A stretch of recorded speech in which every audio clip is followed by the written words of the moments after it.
Dr. Michelle Pinnock, Regional Director, Region 4, Ministry of Education, Youth and Information. Dr. Sharon Anderson Morgan, Assistant Chief Education Officer, Special Education Unit.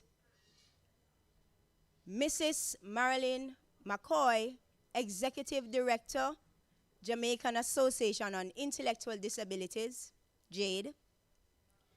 Mr. Russell Hammond, Board Chairman of the Llandilo School of Special Education.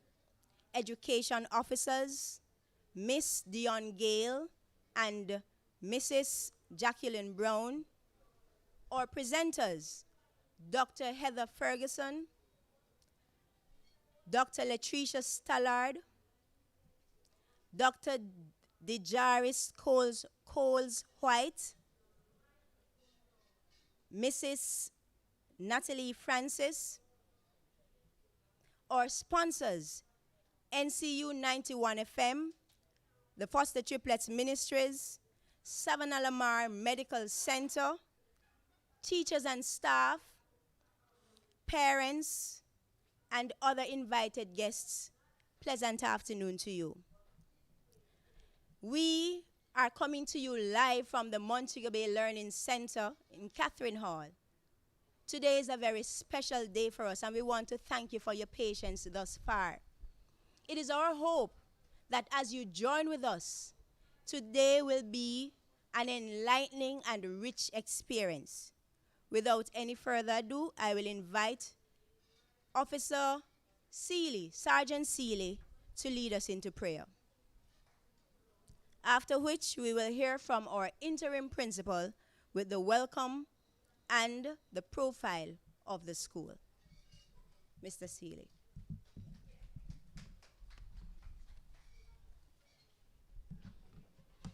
Good afternoon, everyone.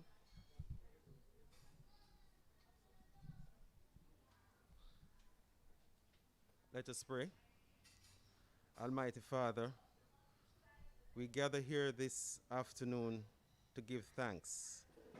To give thanks for life, to give thanks for our administrators, to give thanks for our parents, and to give thanks for our students. While there may be many joys in being the parent of a child with special needs, for some the burden at times may be more than they can bear. We pray for our parents who feel discouraged, hopeless, overwhelmed, and alone. We share with you, dear Father, the burden that they carry. We expect all of our parents and our caregivers to be caring, loving, and to cherish those that seems to be not normal for some folks. We ask of you, dear Father, to continue to give us the patience, the love, strength as officers, to have the patience so that when we come in contact with them, we are able to treat them with the respect and the love that they deserve. As we celebrate their life, dear Lord, may you help us and help all our caregivers to be kind throughout this week and onwards. Thank you very much.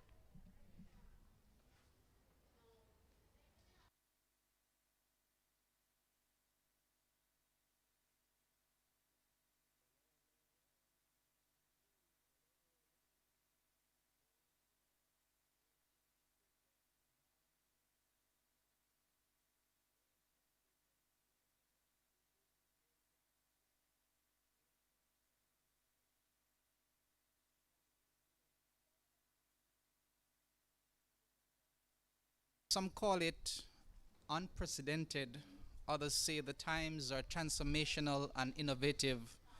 Each moment of our life is historic and candid, and that is why I'm here today extending welcome on behalf of the Llandilo School of Special Education with units Montego Bay Learning Center and Lucy Learning Center. We, the Board of Governors, administrators, and staff would like to welcome you to our 2020 Special Needs Conference. We have special representatives joining us from the Ministry of Education, and I make special reference to Dr. Michelle Pinnock, Regional Director from Region 4, the Region of Innovators. We have also Dr. Sharon Anderson Morgan, Acting Chief Education Officer, Special Education Unit. We have our education officers, Mrs. Jacqueline Brown from Region 4, and also Miss Gail from the Special Unit. We also want to welcome Mrs. Marilyn McCoy, Executive Director from the Jamaica Association on Intellectual Disability, that's Jade. We have our main presenters, and you'll hear a little bit more about them later. We have our sponsors, and we are saying welcome to the NCU 91.1 FM. We're happy that you're here. We also want to extend it to that fosters Triplets, also to SAV Medical Center. We have other board chairpersons, principals, teachers from the special education schools in Jamaica. We have other persons from the media. We have our students, our parents, their families, friends, and partners. We also have listeners and viewers on Zoom, Facebook, YouTube, in Jamaica and overseas. As the interim principal of this noble institution, along with my other two administrators, Mrs. Nicole Foster, psychologist, and also our vice principal, Mrs. Judith Andrews, our bursar, and the dedicated, loyal SMT members, teachers, and other staff members, we take this opportunity to welcome you to this, our Special Needs Conference 2020, and we hope that today you will be blessed by this experience. I also want you to understand that today is a very, very special moment for us, because our school, the Llandilo School, has its genesis in 1976 with one class occupying donated space at the Hope Lodge Meeting Hall in Catchin, in Chantilly Gardens, Savlamar.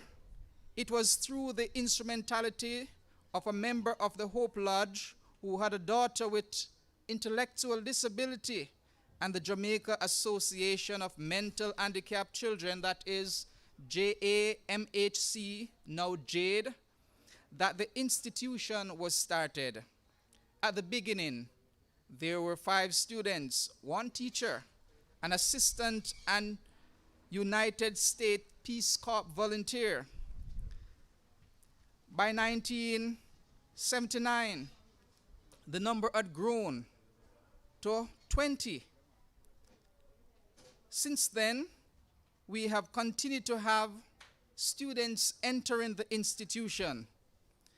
I must also let you know that, unfortunately, they were soon served notice from where they were, and a vacant premise was given to us so that we could continue the business of education. By this time, the unit was under the leadership of Mrs. Pansy Reed Richardson, a vibrant, dedicated, and enthusiastic individual. The institution continued its journey, and since then, we are now nestled at our present location where we are at Savlamar. I must let you know this afternoon, ladies and gentlemen, we had some very instrumental individuals along the journey, like Dr. Carl Blight, who ensured that we would have received the property that we are presently on. In 2003, when there was decentralization of the network of School of Hope, Savlamar staked its claim at the seat of administration for the schools serving children with special educational needs in Western Jamaica, overseeing two other locations, that is the Montego Bay Learning Center and the Lucy Learning Center. Montego Bay Learning Center started in 1971 with a Peace Corps volunteer from the United States of America. The unit experienced similar challenges that of its parent Llandilo, but through the dedication and hard work of the teachers. Also, Miss Brenda Atkins, now deceased, the unit grew and became the permanent home where we are broadcasting live from today. I must also let you know that the Lucy Learning Center began in 1988 in association with private volunteer organization. Both organizations operated out of the same location, and the property at Lucy is leased under the SDC. We are anticipating the day when we can have our own property for that location. Ladies and gentlemen, currently, the Llandilo School of Special Education has a total enrollment of 251 students. We have 153 boys and 98 girls distributed across the 3 units: Llandilo, 132, Montego Bay, 84, and Lucy, a total of 35. I must let you know that we continue to do exceptionally well. We have a staff complement of 71, and we hope today, as we share with you under the leadership of our host this afternoon, Mrs. Nicole Foster, that you'll enjoy the blessings that are awaiting you. So we welcome you again, and we pray that you'll enjoy a wonderful afternoon.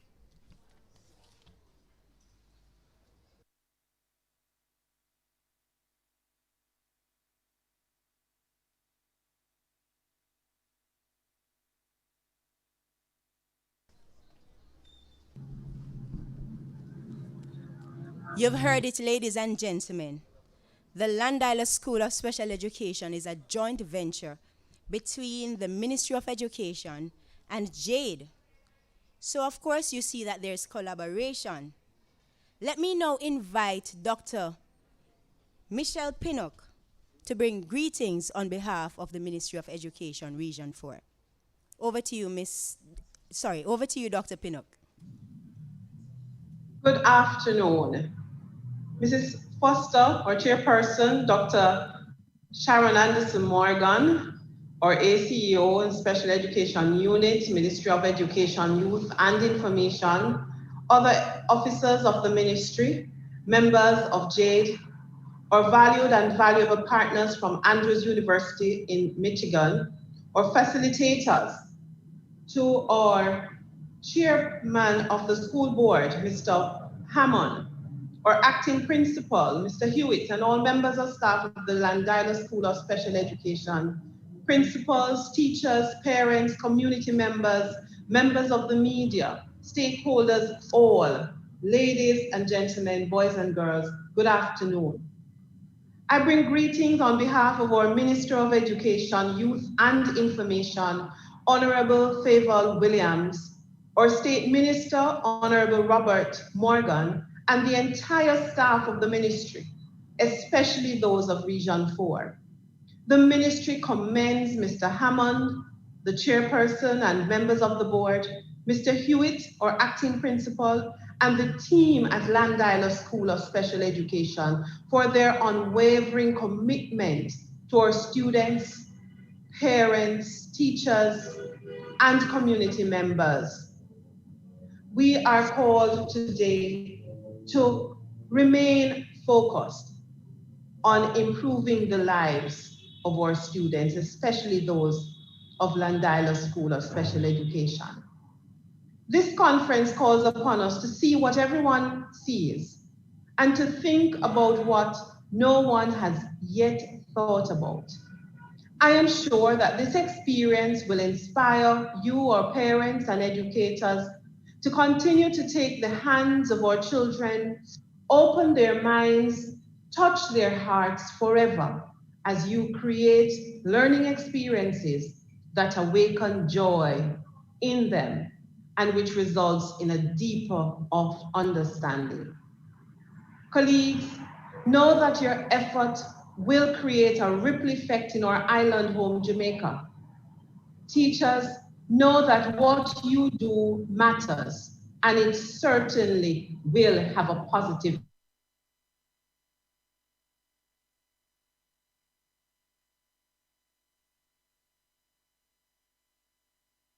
impact. One child empowered will influence their family, their community, and eventually our island home, Jamaica, land we love. To fathom the tremendous impact that each participant present will have on each student, their family, and their community is mind-boggling. Colleagues, continue to nurture and invest in your most valuable asset, your mind. We implore you to be lighthouses, radiating new knowledge and a positive mindset towards ensuring that all learners achieve. Colleagues, as you engage in this conference, do remember that teaching is more than imparting knowledge. It is about inspiring change. Know that learning is more than absorbing facts, but about gaining understanding. On behalf of our Minister, Honorable Favour Williams, do enjoy your conference as you remain focused and committed to continuously engaging our children, especially those in special education. God bless you. I thank you. Thank you so very much, Dr. Pinnock, for that greetings. We'll now jump over to Special Education Unit and hear from Dr. Sharon Anderson Morgan, Assistant Chief Education Officer, Special Education Unit.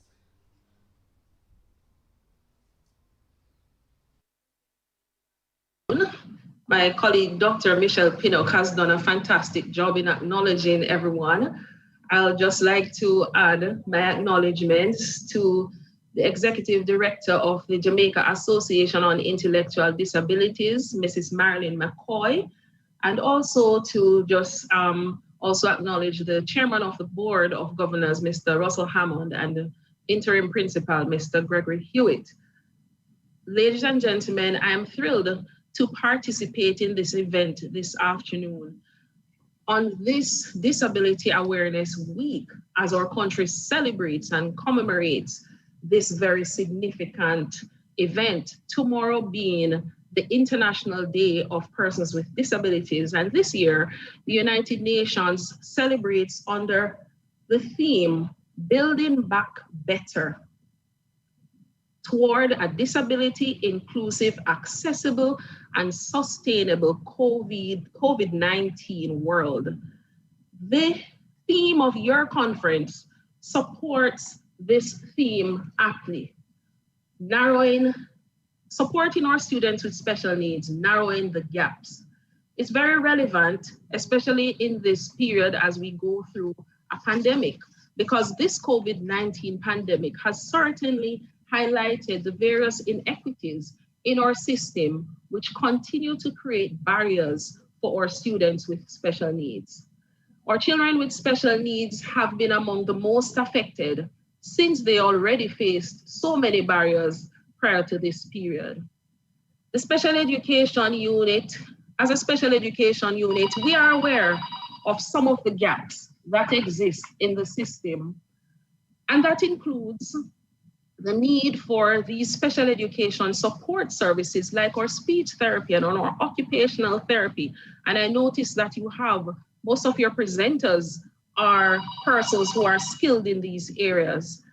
We continue to have these conversations because it is our hope that we will be able to provide these services in order to bridge the gap, because we recognize that without these services, our students will not be able to achieve their full potential. So I'm putting it out there, and I'm hoping that our presenters who are here today will come on board, and let's have the conversation to see how you can partner with us to meet these goals.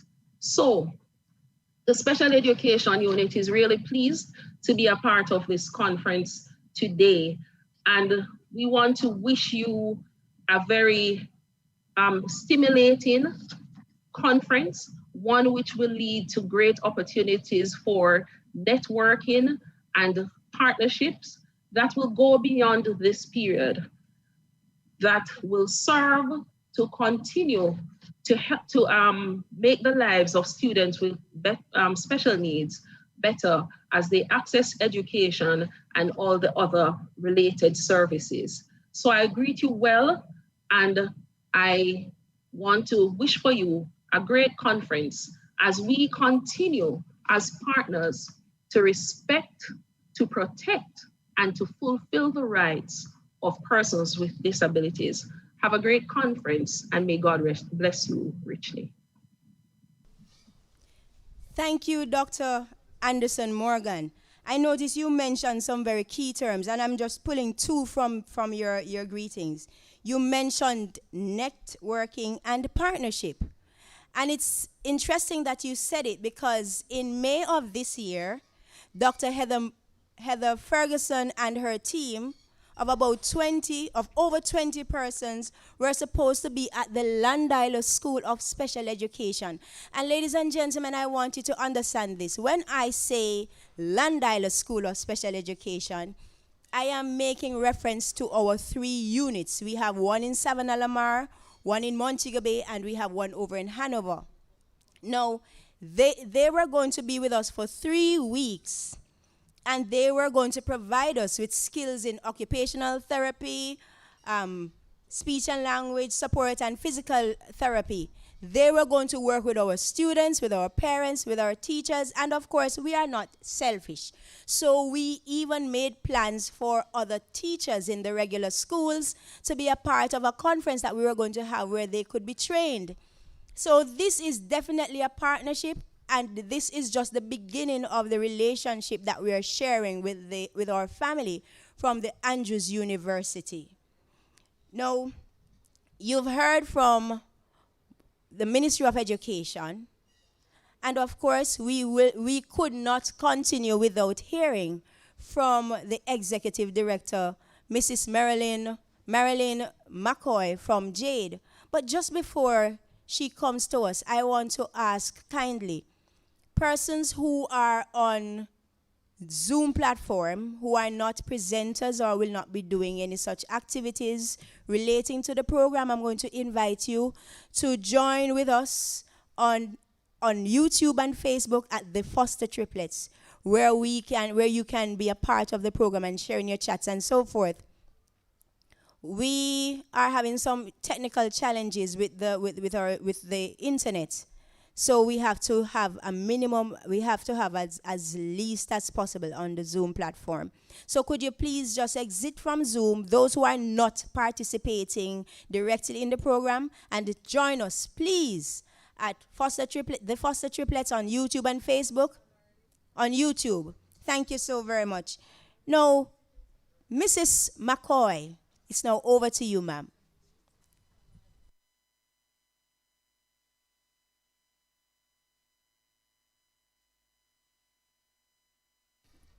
Please, can you hear us, Mrs. McCoy? Please unmute your mic for us.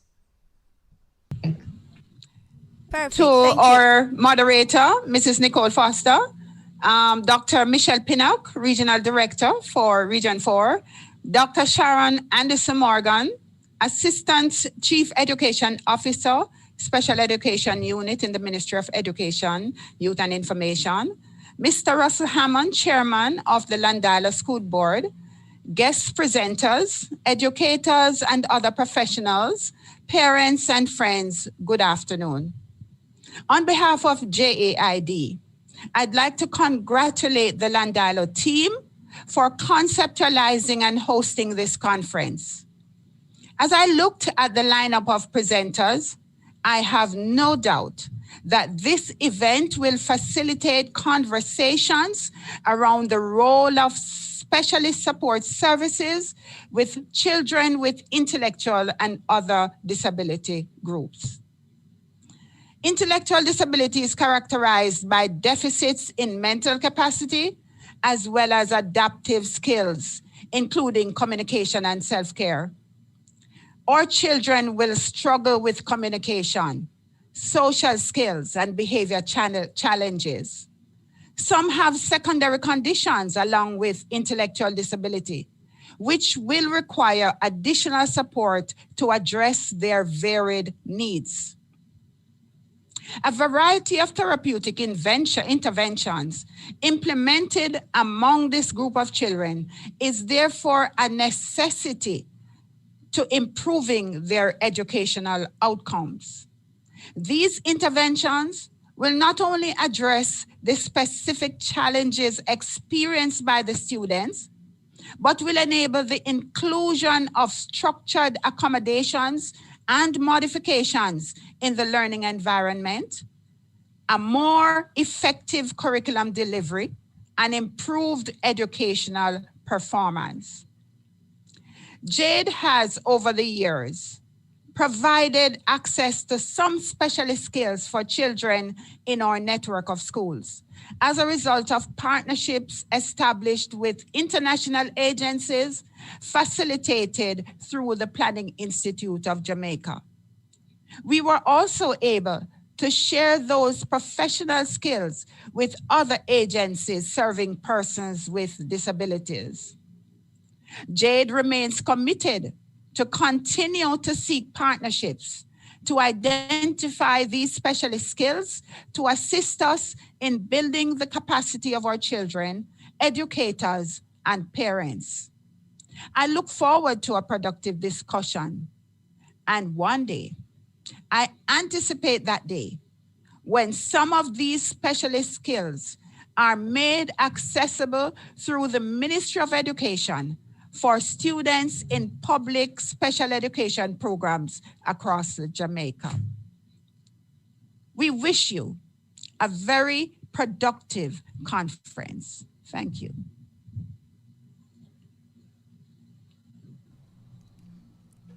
Thank you, Mrs. McCoy.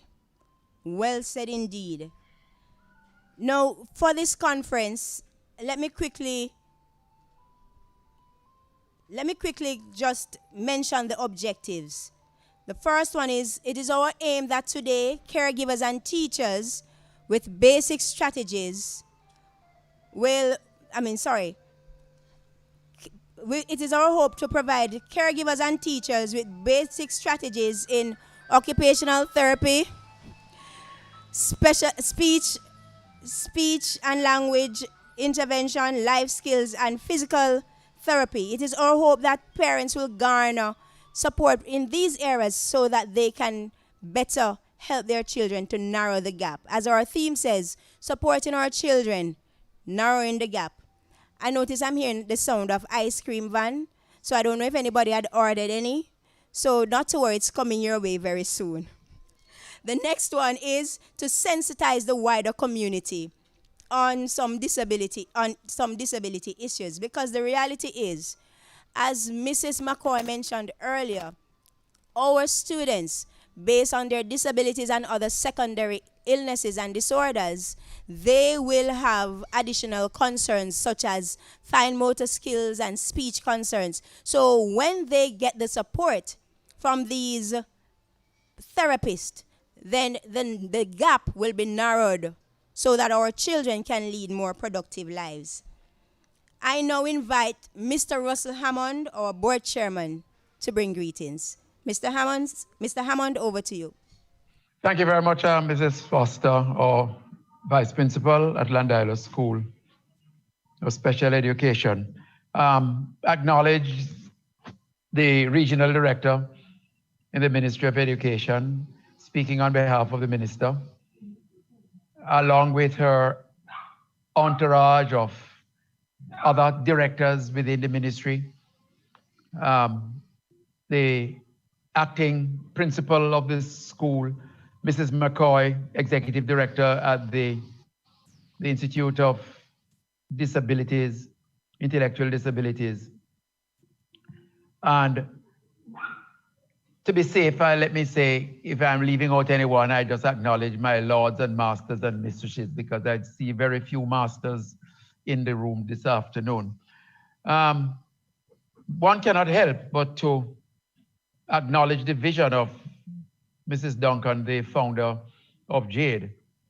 And her vision has led to so much that is being done for our special needs individuals, not just children, but individuals with disabilities all over.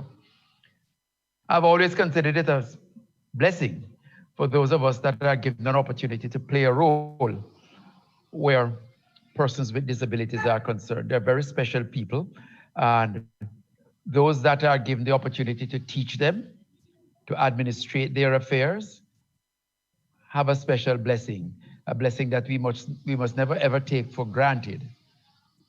I congratulate and commend the organizers of this conference, a conference that is with objectives such as to upgrade and to better prepare our teachers and administrators how best to treat with those persons that are put under our care. I trust that this conference it's significant persons that are going to be making presentations later on this afternoon. I entertain no doubt that it is going to be a very successful conference. And I trust that all of the objectives that are set out, that we will meet them. I'm grateful for the privilege and the opportunity to be chairman of the Llandilo School of Special Education Board, a board that handles 3 schools, and all of which are treated with the greatest level of respect by the administrators and the teachers there. I use this opportunity to express gratitude to them for the work that they're doing, especially under the circumstances that we have to be dealing with. As was said earlier, the challenges of our students today is exacerbated by the pandemic circumstances that we have to address. And I trust that with God's help, we're going to overcome in short order, and that we will return to a point where we can continue meeting with our students face to face, because I think that they yearn for it, and that we will all together build better lives for these individuals. God bless you all, and thank you very much. Thank you, Mr. Hammond. I know you have been hearing a lot of words so far and greetings. We're just going to change the tone a bit. Not with the ice cream van, of course, but with something else, with a different sound. I'll now invite the Foster Triplets to sing for us, and then right after that, we will hear our first presenter, the Foster Triplets.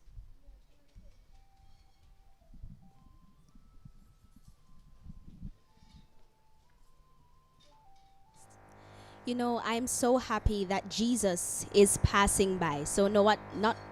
Not any problem, not any situation that can't separate us from the love of Jesus Christ. He's passing by, and he's waiting to take your problems in his hands and change your life.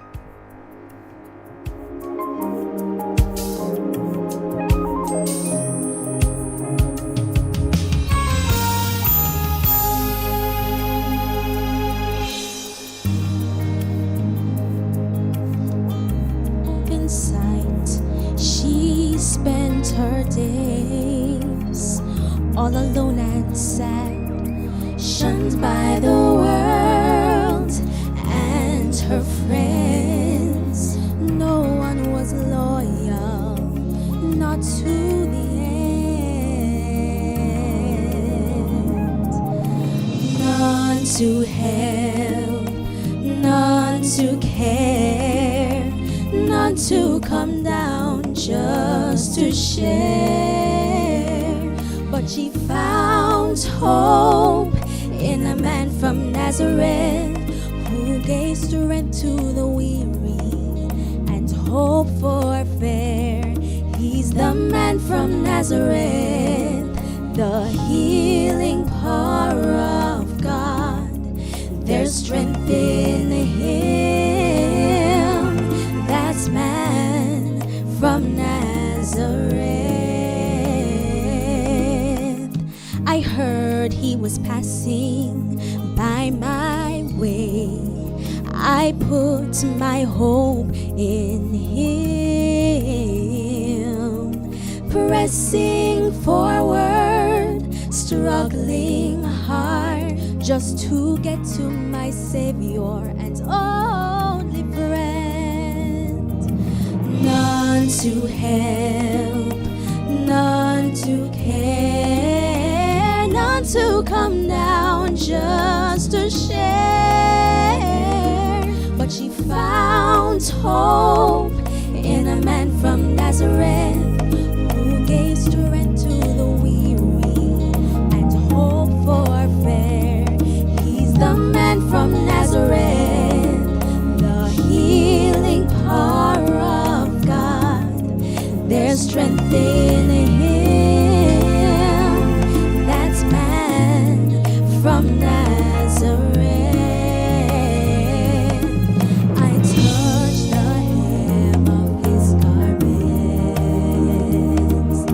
healing sprang in my bones, and I was made whole.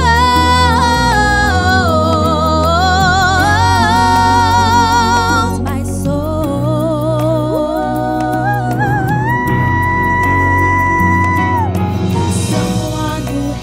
someone who cared,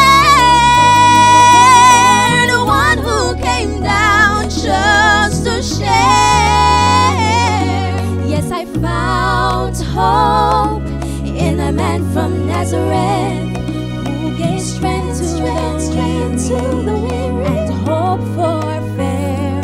He's the man from Nazareth, the healing power of God. There's strength in him, that's man from Nazareth.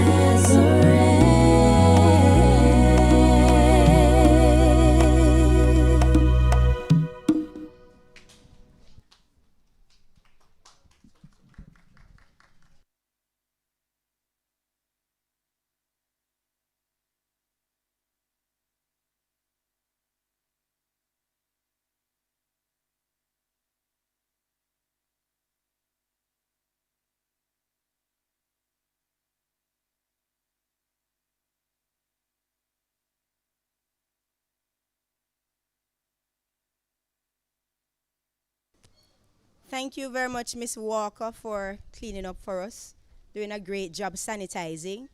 And let me thank the Foster Triplets for that song, That Man, who can make the difference in our lives. I'm sure you're waiting to hear from the first presenter. But before she comes, I'm going to ask Mrs. Renee McFarlane Ellis, acting senior teacher of the Lucy Learning Center, to introduce our first presenter, and then we will start eating all that she has to offer to us. Pleasant afternoon to our specially invited guests, to all our representatives from Ministry of Education and Jade, to our parents, colleagues, students, viewers, listeners. I am here this afternoon to introduce a wonderful lady to you. She is Dr. Heather Ferguson. She's a chair, graduate program director, and associate professor for the School of Communication Sciences and Disorders at Andrews University. She has 24 years of experience in rehabilitation, school-based services, and higher education instruction, administration, and supervision. Student resiliency and success from preschool to higher education has been one of her areas of interest for most of her career. Prior to joining the faculty of Andrews University, Dr. Ferguson worked as a school-based speech language pathologist for Bridgeport Public Schools in Bridgeport, Connecticut. While working for Bridgeport Public Schools, Dr. Ferguson served as a team member for a cooperative early intervention and education program for Bridgeport Public Schools and the Royal Bafokeng Nation of South Africa. Her area of clinical specialty is language disability and its impact on literacy for school-age children. She has also conducted research on mindset, academic self-efficacy, academic motivation, and academic achievement in higher education. Other research interests include minority student achievement, modifications and accommodations for students in elementary schools, and the voice disorders and risk factors for teachers and preachers. Dr. Ferguson was born in Toronto, Canada. She's married to Pastor Mario Ferguson. Together, they have 2 children. Ladies and gentlemen, boys and girls, I introduce to you Dr. Heather Ferguson.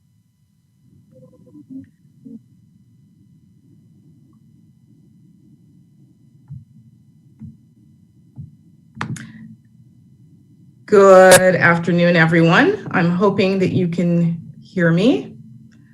I need the ability to share my screen.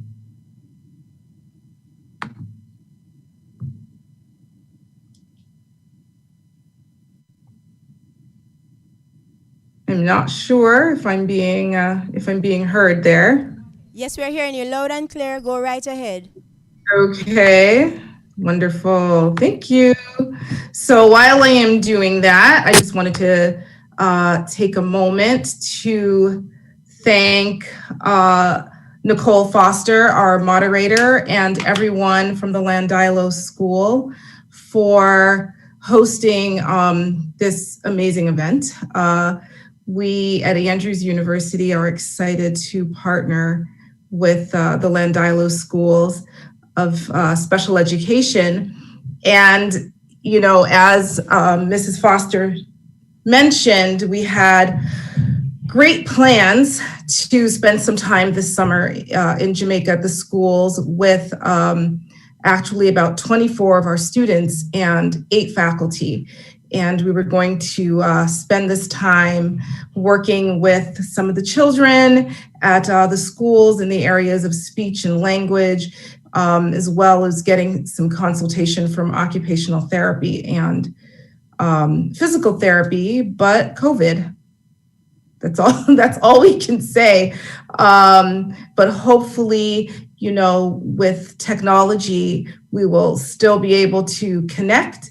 And when life gets somewhat back to normal, that is absolutely something we are looking forward to doing. So without too much ado, I'm going to jump right into my presentation, and it's just talking about speech and language disorders and what parents and teachers can do to support children with speech and language disorders. So what I do as a speech language pathologist, just to give you a little bit of an overview, I work with prevention, identification, and assessment, leading to the diagnosis of children and adults, but we're talking about kids right now, children with speech and language disabilities. I develop programs, I do therapy and remediation. I monitor progress, and in doing that, I want to make sure that my clients are making gains, and if they're not, then we are adding things or changing things, and we are making some adjustments. And finally, it's counseling parents, caregivers, teachers on how they can support their child or their loved one or their student. So just to give you a little overview of some of the areas I'm going to talk about today briefly, the first one is articulation. And just to give you a general knowledge, articulation is when children have difficulty with and producing speech sounds. So substituting sounds, for example, an R for a W, so saying wabbit instead of rabbit. Omitting sounds, so one of the examples I have here is taking the S away, so saying top instead of stop, and then distorting sounds. And many of us have experienced or been around someone who lisps. This is someone who would distort their sounds. And these are errors, of course, that are made outside of our dialect, because we know in our dialect, we remove sounds and we add sounds, but that is appropriate for our dialect. So this is something that is considered adverse and different from what we would typically hear. And if you're able to see my slide, you'll see just in general, the development of sounds and what age we expect children to master some of those sounds. So you can see that as well on the screen just for information. So language disorders, receptive and expressive language. Receptive language is understanding and comprehending spoken expression. It's being able to follow directions. So if mom or teacher tells a student to do something, can they understand enough to follow through and comprehend enough to complete that task? Expressive language is being able to express thoughts and ideas verbally. And we're going to talk a little bit about what things can be done if you are working with or you have a child who is nonverbal. So we'll talk a little bit about that. But expressive language, you know, we talk about words, vocabulary. Do they know words? Do they know the names of things? Syntax. Are they ordering their words correctly so that someone who's listening can understand? Are they getting concepts? And of course, one of the major areas that we are able to talk about right now is pragmatics, also known as social language. So are these kids able to make friends? Are they able to keep friends? We know that this is a struggle, especially for some of our kids with autism. And my colleague, Dr. Coles-White, is going to talk a little bit more specifically about autism later. So overall, these are children with poor building blocks for understanding and expressing, social development, for learning, for reading, and for writing. And then the other that I'm going to touch on is fluency disorders. Many of us know that as stuttering. We also know it as stammering. So this is the interruption of the flow or the rhythm of speech. It's possible hesitation, repeating sounds, repeating syllables, and repeating words. Typically with children who have a fluency disorder or children who stutter, they look like they're struggling. It looks really hard. Sometimes for us as the listener, it feels almost painful because it takes them such a long time to get their thoughts and their ideas out. And so I'm sure that many of us have experienced someone who stutters. and trying to engage with them. And at times we feel like we don't know exactly what to do. And so I'm going to talk a little bit about that today as well. So, who has a language disorder? Children with Down syndrome, children with cerebral palsy, children with autism, children with intellectual or cognitive impairments and disabilities. For some, we don't know why they have a language disorder, and so we don't really have a cause. Some children with various syndromes, Fragile X, even children with sickle cell can have language impairments, children with fetal alcohol syndrome, and children with hearing loss. These are some of the general groups that we see, and of course this list is not exhaustive. There are many others who may experience language and various speech disorders.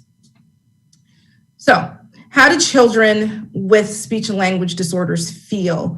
And I think this is one, as parents and as educators, it's really important to think about and to understand. Quite often they feel misunderstood. They are frustrated. They're angry. They're afraid. They may even appear dysregulated. And by dysregulated, I mean difficulty managing their emotions, difficulty with, getting and becoming angry and having emotional outbursts that they just feel like they cannot control. And for some, this frustration and this feeling of being misunderstood progresses for so long that they become apathetic and they almost shut down. And that is what, as parents and as educators, we don't want to see. How do we feel? As parents, and I'm a parent, so I can say we, oftentimes parents and teachers feel hopeless. They themselves are frustrated. Sometimes they feel useless. When their child or their student is struggling, they're anxious. There is sometimes feelings of being inadequate. And I know for many parents, there's the experience of self-blame. Was this my fault? Was this something that I did? And those are difficult feelings to process, especially if you feel like there isn't something that you can do to actively support your child or your student. All right, so obviously we want our kids to be happy. We want them to thrive.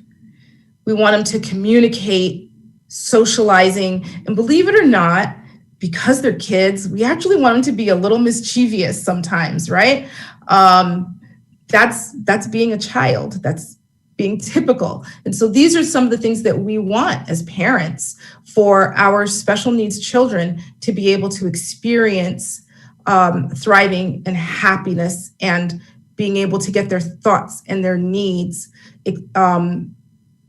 expressed to those around them.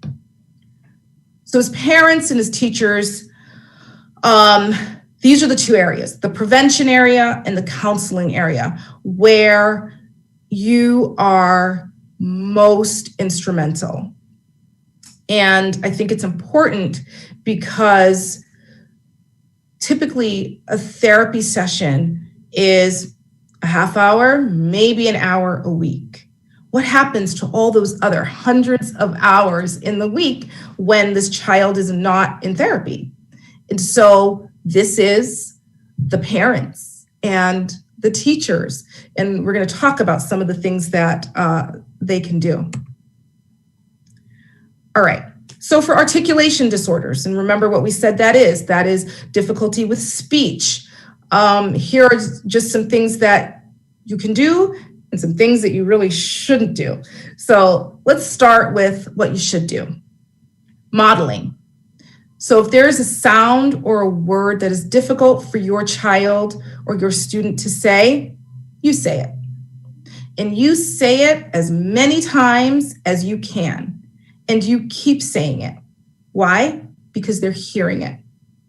And they're hearing it over and over again. And for a child with special needs, they're gonna have to hear it many more times than a typically developing child. And so you are going to model, you're going to say it, and you're going to say it over and over. Be realistic about your expectations. Perfect example, a child with Down syndrome, quite often they have very large tongues. There are some sounds that are just going to be very difficult for those kids to say. That's just the reality. And so you have to be realistic in your expectations. Be patient. And I know this can be a hard one when you're trying to, as parents, get those kids out of the house in the morning. And I know that isn't something that we're necessarily doing right now during COVID, but if your children are engaging online and they're doing school virtually, you're still trying to get them up and ready and in front of that computer or that device so that they can be in school, right? So we tend to want to be impatient, but make sure that that you're patient and that they know you're patient. Be honest. If you are having a hard time understanding what your child is saying, be honest. Tell them. Because then you can both work on the solution. So just be honest with them and let them know, even as a speech pathologist, there are days when I will say to one of my clients, I'm sorry, I just don't understand what you're trying to tell me. Let's try it again.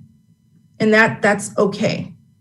Bombard them. And when I say this, some people may be like, what? Bombard them? Absolutely. Bombard them with sounds and with words and with the correct way to say something. Keep saying it. And I said that before when we were talking about modeling. And those words and those sounds that they can say, practice them. Practice the successful words and the successful sounds, because absolutely, kids need to feel success. So if this is something, obviously, if they have a speech issue and it's difficult for them, the only way they're going to start to feel better is to have some successes. And so give them some. Help them to say the sounds that they can say. A couple of things that you do not want to do. Don't guess. If you don't know, let's go back to the do side. Just say you don't know. Do not guess. Do not, as I said, become frustrated. Don't yell. That is the immediate way for kids to withdraw into themselves. And absolutely do not mock or imitate them. And as teachers, it's really important for us to be sure that we encourage the other students to not mock or imitate a classmate who may be having some difficulty with articulation. And one of the things that you should not do, don't make them say it again. If they're struggling when they said it the first time, they're going to struggle when they say it the second time. And so that's when you just model it. If they say it wrong, you say it right. Oh, you want the chips? Hang on a minute. Let me get you the chips. Don't make them say it again, because if they can't say it, really important to remember, all they'll do the second time around is say it wrong again. And that's the one thing you don't want to do. All right. So, and I'm going to talk about this again when we talk about language. Use books. And I don't know, these are the books that are very common for children here in the United States. And I am sure that there are very common books that you have in your schools in Jamaica as well. Use them. Books that are colorful, that have a lot of repetition will help your children, once again, hear it over and over. And you don't even necessarily have to read the book. Books with pictures, you can just talk about the pictures and make up your own story. And you can even talk about, once again, modeling those sounds just by using that book that your child or your student is struggling with. This is one of my favorite books. And when I was growing up, I'm pretty sure that my mom, even seeing this picture, would completely roll her eyes, because I think that I easily read this book about 50 times as a child. And so kids become attached to books. There are books that they are going to love. And as a parent and as a teacher, you're going to be like, again? But that's okay, because there's something that they have connected with in that book. Use it. This one is a Dr. Seuss book, Green Eggs and Ham. Do you like green eggs and ham? Able to attend to that. All right, so let's talk a little bit about stuttering. What people see when someone stutters. One thing about stuttering, if there's anything that I can remind parents and teachers about, is this is the minute they have to talk, or in the classroom, you don't want to not call on them, but the minute you do call on them, there's that fear and there's that anxiety. They're nervous. You can even see depression. You can see aggression. And they can feel even rejected by their friends, by family, because they now feel like they are somehow less than. All right, so what can we do? For stutterers, once again, you're going to hear this over and over. Be patient. Be patient, because it's going to take them longer to say what they have to say. Be patient. Pay attention. Give them eye contact. Don't walk away. Don't turn away. I know when someone is stuttering, it is uncomfortable for us as the listener. The only thing I can say is, if it's uncomfortable for us as the listener, how uncomfortable do you think it is for the person who is stuttering? All right, encourage them. Once again, be honest.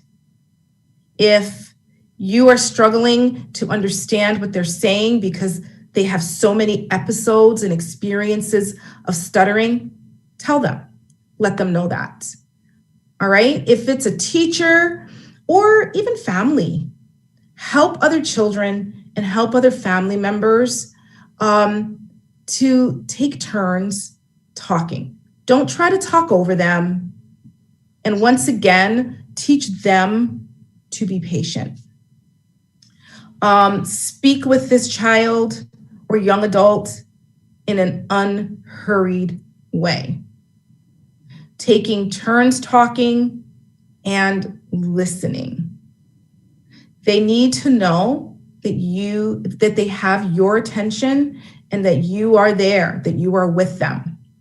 All right, be sure, as I said, they know that you're listening. Things that you do not want to do. Don't guess. Do not guess what a stutterer is trying to say. Do not finish or attempt to finish their statement, because 9 out of 10 times you're going to be wrong. And then their stress, their frustration increases. Don't become frustrated. Once again, don't mock them. Don't berate them. I can guarantee you that someone who stutters isn't doing it because they want to. So don't use it against them. Do not make them say it again. Some of this sounds a little familiar. Don't make them say it again. And the one thing that we tend to want to do sometimes, but we shouldn't do not tell them to slow down, and do not tell them to relax. I know when I'm anxious and I am stressed, when someone tells me to relax, I become more anxious and more stressed, and then I become annoyed. And so, children and young adults who stutter, they're going to feel that way as well. They already have that stress. So do not tell them to slow down. Do not tell them to relax. And once again, do not complete their words or talk for them. Give them the opportunity to talk for themselves. All right, so let's talk a little bit about language disorders. And I know this is one that a large population of our kids at the Llandilo schools of special education may experience. So let's talk a bit about language disorders.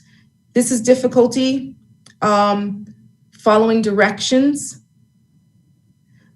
sequencing information, asking questions and answering questions, making friends and interacting, and being successful socially and academically. That's what we want them to be able to do.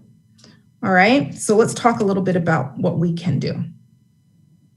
Focus on their communication. So talk to them. Talk to them. And that sounds very elementary, right? But when it is difficult for someone to communicate, we are more likely to not want to communicate with them. So you have to make a concerted effort to communicate. Use the things in your environment, toys, books, objects, and pictures. Have the child do some activities, and I'm going to talk a little bit about some everyday things that we can do. Have your child practice asking questions. So if they say something and it's not a complete sentence, very good one could be, let's use our chips. Want chips? Well, that's not a complete sentence, right? Especially if you are a child that's a little older. That's something that a child who's younger may say, who's developing their language. And so it is really appropriate to say to them, okay, I need you to ask me that in a full sentence.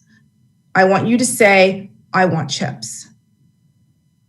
And answering questions. So if you say to them, what do you want? And you get a point, I need you to use your words. Can you use your words and answer me? We know they're chips, so how do you use your words? And once again, model. If you want to build language, avoid yes/no questions. They can nod, they can shake their heads. They don't even have to use their voice to be able to communicate if you use yes/no questions. If you use yes/no questions, you're also not going to build a lot of language. So try to stay away from those. Give choices instead. All right. Do you want the chips or do you want the cookies? Now we have some choices. They can't say yes or no because I'm assuming you're not going to give them both. So they have to pick. And this is one really great way to naturally and in their environment, build their language. Use everyday situations. So some examples are making lunch or making breakfast. If it's something that they can do and they can handle, have them do it along with you.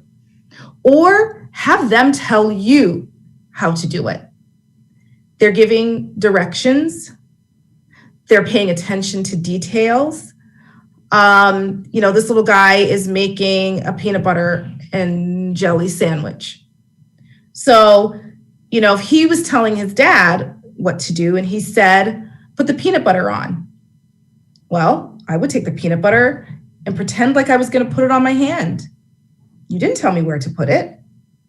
So where should I put it? Usually, the kid's going to say, no, not on your hand. on the bread. You can have them do it and talk about how they need to do it, what they need to do from beginning to end. You're building vocabulary. You've got bread, you've got peanut butter, you've got a knife, you have a plate right there. 4 things in your environment that you can use to build some vocabulary.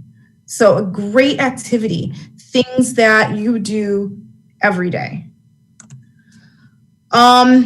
Choices, and I know for school, kids wear uniforms, but even the socks. Sometimes, the socks have different designs. Have them choose. If they're at home and they're going on school virtually and they're not wearing a uniform, let them pick. What do you want to wear today? Tell me what you want to wear. Why do you want to wear the blue shirt instead of the white shirt? Okay, so just use those things in your environment. Everything you're doing, talk about it. If it's a child that you have to help dress, all right, I'm buttoning your shirt. Let's get your shirt tucked into your pants. Let's get your socks on. I'm going to put the first sock on. All right, now we're putting the second sock on. Help me out. Let's get your shoes. Where are your shoes? I'm going to tie your laces. I'm going to snap your buttons. All of those things that you are doing, talk about them. All right? And back to the book, my favorite. Remember? Green eggs and ham, invaluable. Not even using the words on the page. Let's talk about Sam. Why does Sam look so grouchy? You're talking about emotion. Is he happy? Well, what do you look like if you're happy? Somebody's happy, but it's not Sam. And do you eat green eggs? Have you ever seen a green egg? Let's talk about ham. Have you ever seen green ham? If I were Sam, I wouldn't want to eat it either. So just using the things in your environment. One of the other things that is really a great game to do with your kids is I Spy. Describe it. So Sam's wearing a hat. I spy something that goes on your head, something that you can use if it's cold to keep your head warm, something that if it's really hot, you may want to take off. What do you think it is? And so you're using description to talk about Sam's hat. All right. So Sam's got a hat. Well, somebody else has a hat. Those hats are different colors. One is bigger than the other. So those are some things that you can talk about just by using the pictures of the book and not even using the words. It helps to make a book go further as opposed to just reading the same thing all the time. All right, and just a little information for children who may be nonverbal.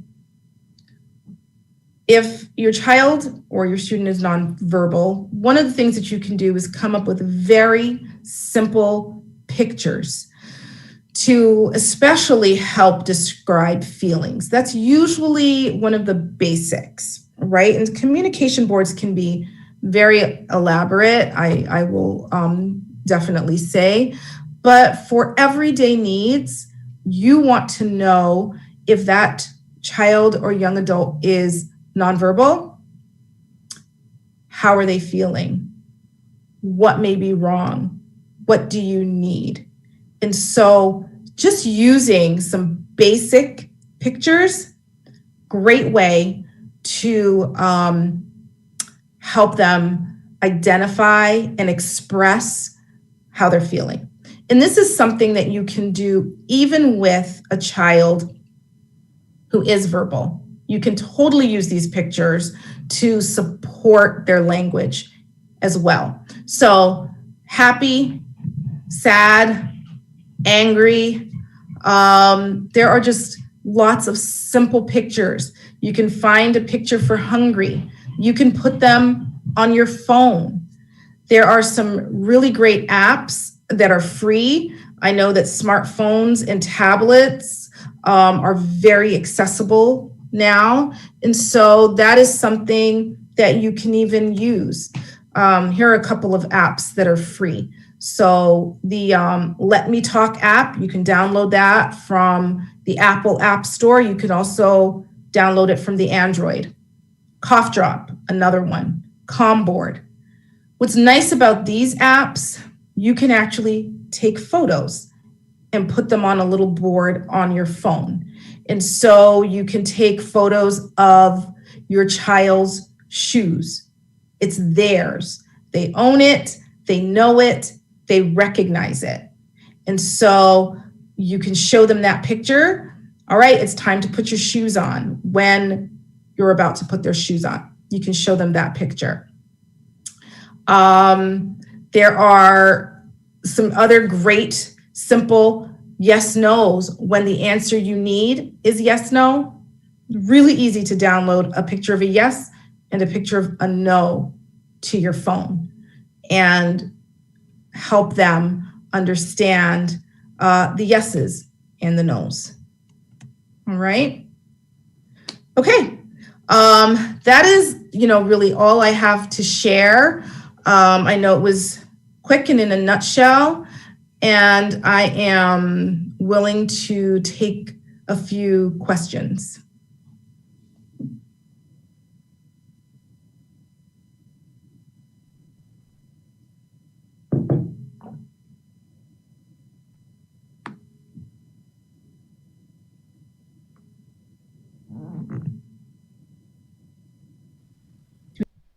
Thank you, Dr. Ferguson.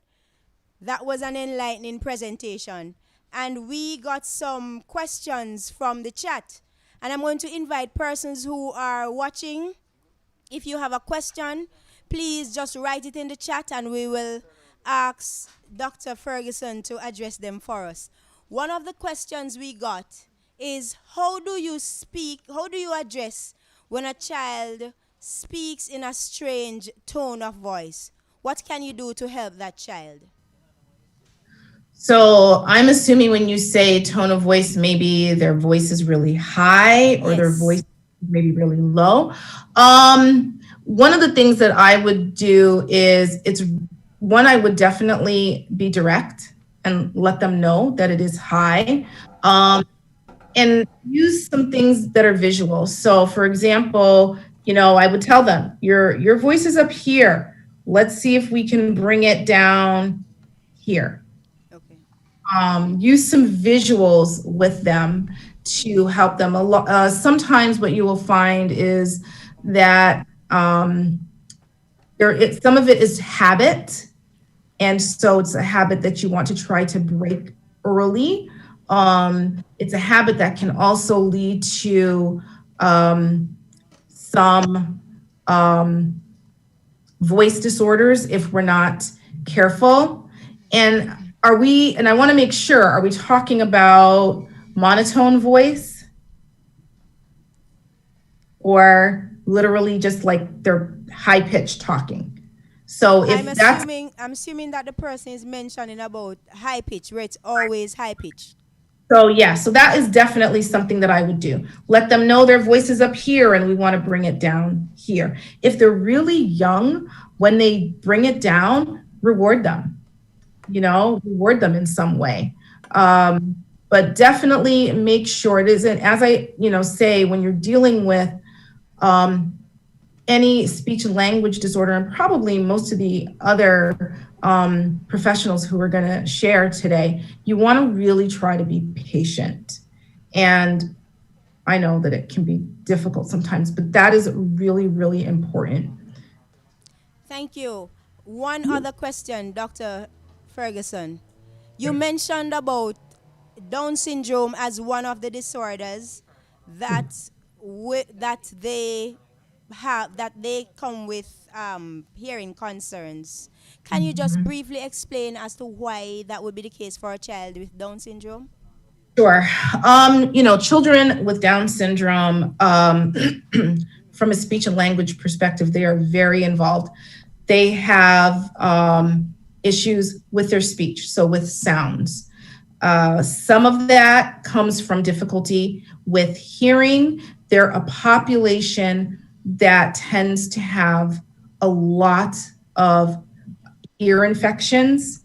Some of that is because of the positioning of what we call the eustachian tubes. So if you've ever been on a plane or you've ever gone up, high into the hills, we feel our ears pop, and then we kind of yawn or we open our mouth or we swallow and they open up.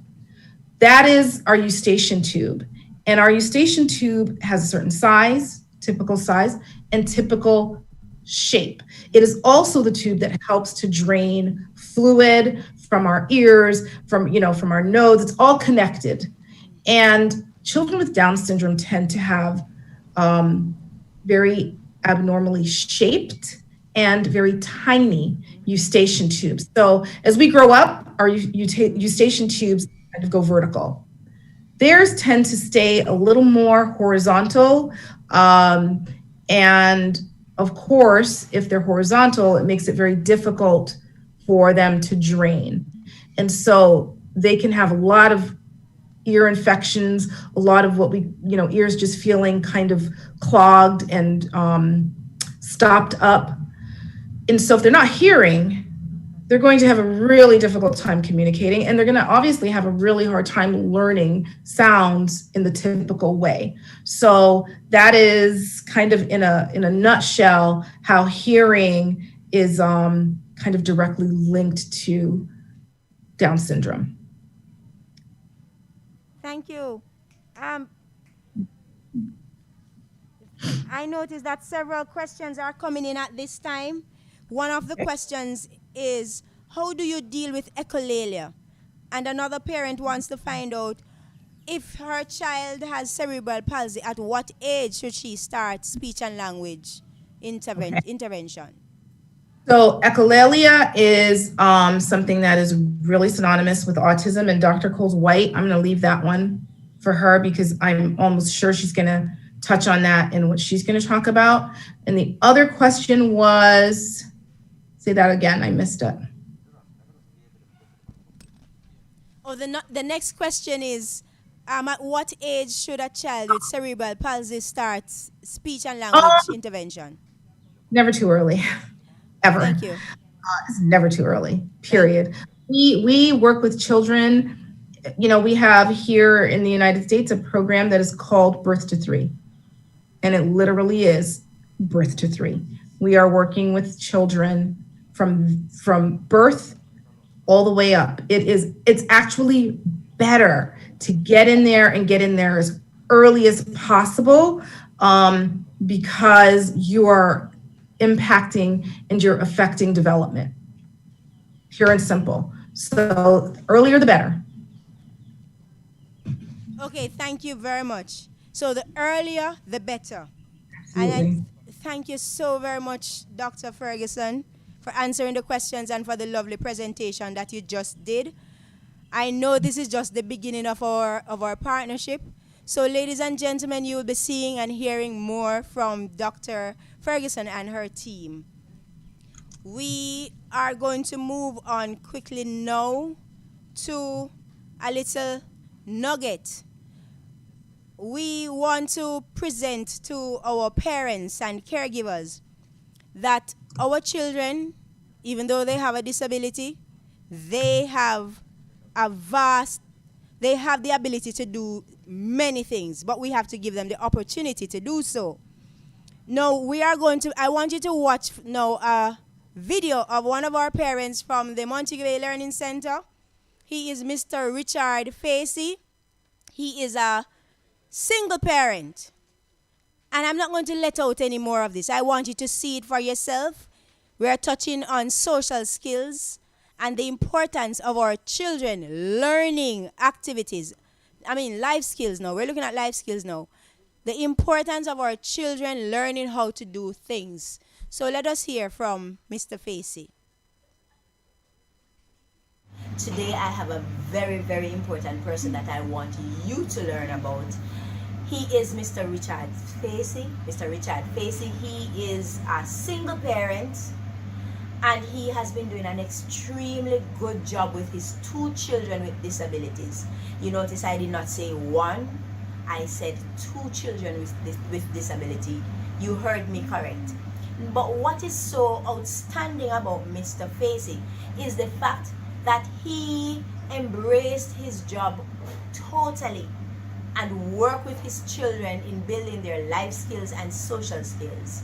Listen as he gives us some tips on how he worked along with his children. All right, so let me start by saying I've been a single parent for over 4 years, and what I've learned for the past 4 years is that these children actually are brilliant in the things that they do.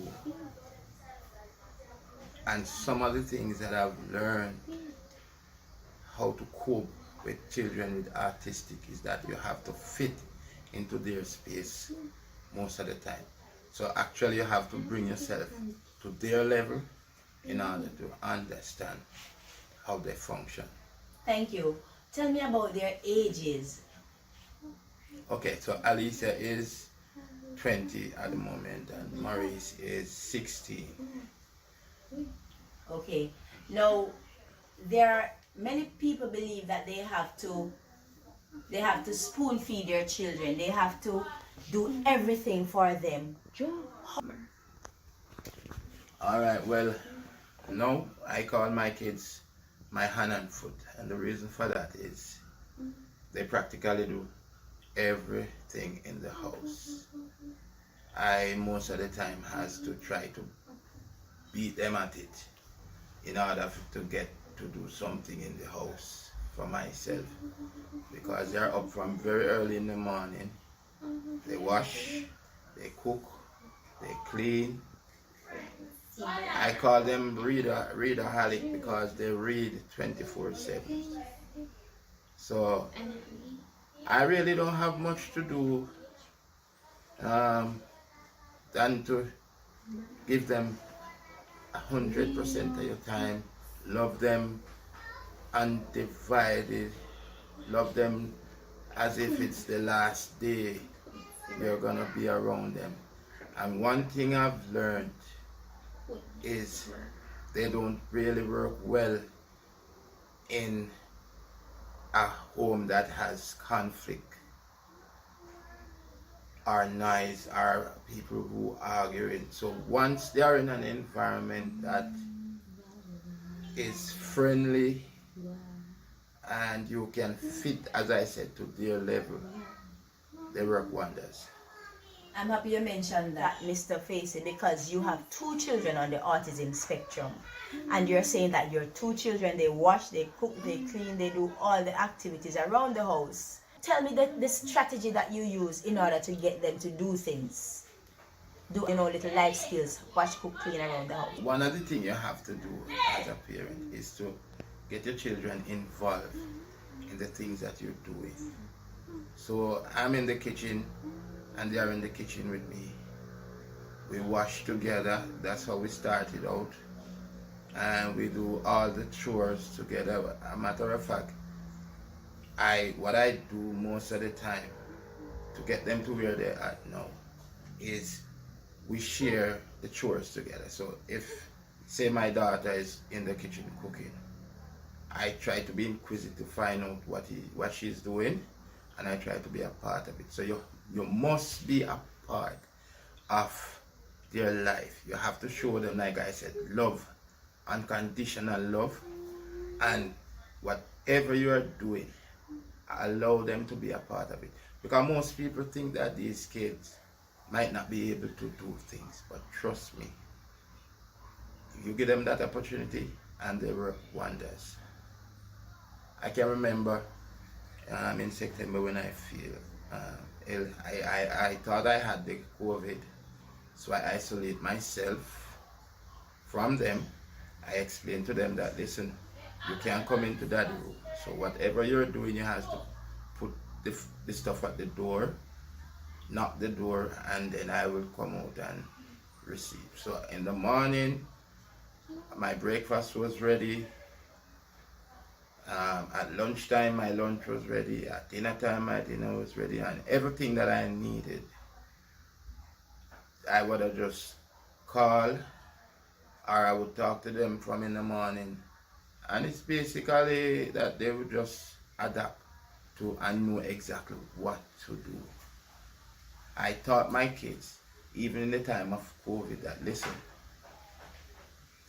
they go to the bathroom first. I'm the last person to use the bathroom because we have to share. It's just one bathroom. And as soon as I get out the shower, I sanitize to make sure that if it was COVID, I would leave no trace of anything inside here, so they would have contracted it. But like I said, if you allow them to do things, give them small things to do, and work with them every step of the way. I tell you something, I love my kids so much. They are so special, and a lot of people would thought that children with autism or disabilities, like giving up on them. Let me tell you something. Sometimes they're even better than us that think we are normal persons. Honestly, if you allow them to do things and how you communicate with them, you would understand that the things that they know, we really want to know some of the things that they know. And I remember the first time when I started out as a single parent, and I was doing some painting in the house. I was playing some music also, and I was cooking at the same time. So I had some sliced fish on the fire, and I forget everything about having the fish on the fire frying. And when I remember and I moved towards the kitchen, I saw my daughter taking out the last piece of the fish out of the frying pan. And I said to her, I didn't know you could have done this. And she said, yes, that's what I do at school. And when I look at the fish, the rest of the fish that she fried in the oven, she did a better job than me. Many parents believe that because they love their children so much, they must not do anything. They must do everything for themselves, but for them. But what I want to commend you for is that you see the importance of teaching them to do things so that when you are not around, they are able to function on their own, which is very, very commendable. And as a single father, as a father who embraced this role, I want to commend you. And I really admire the work that you're doing, and I want all of Jamaica and all of the world to see that there are really good parents out there who have children with disabilities, and not just parents, but real fathers who are out there who have embraced the work of caring for their children, and they are doing an excellent job. So thank you so very much, Mr. Facey, for the time and for the work that you're doing, and all of Jamaica and the world salute you. Thank you very much. Thanks.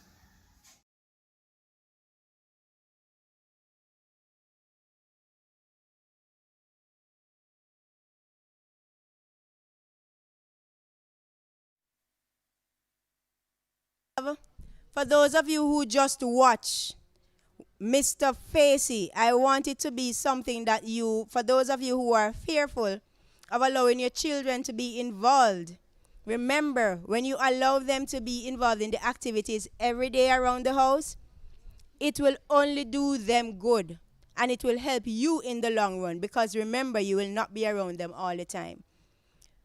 Thank you, Mr. Facey, for that, for sharing with us. And now we will move over to hearing from our occupational therapist, but we will invite Miss Simone McHale classroom teacher to introduce our presenter.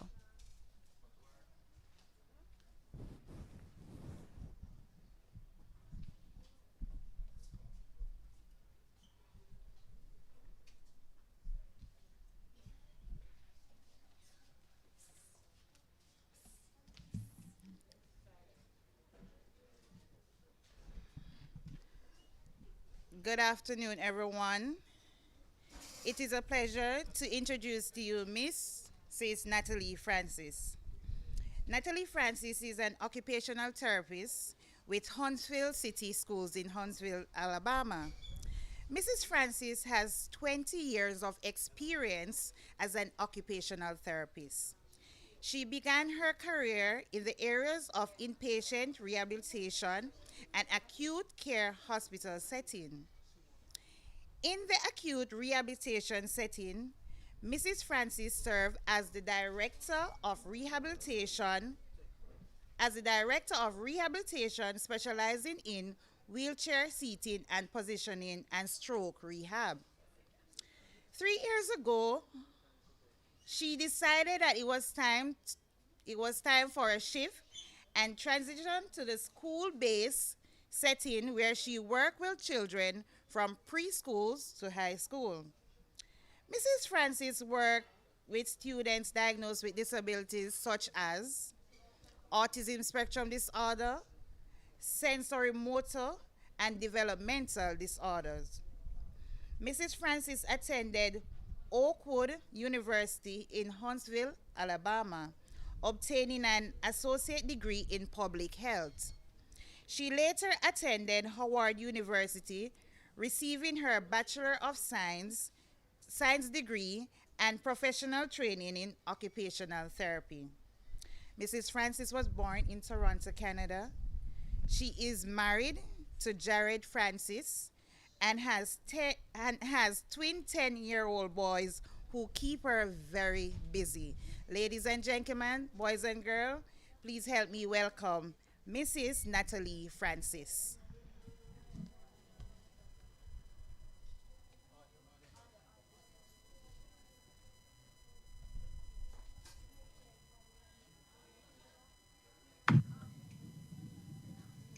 Unmute.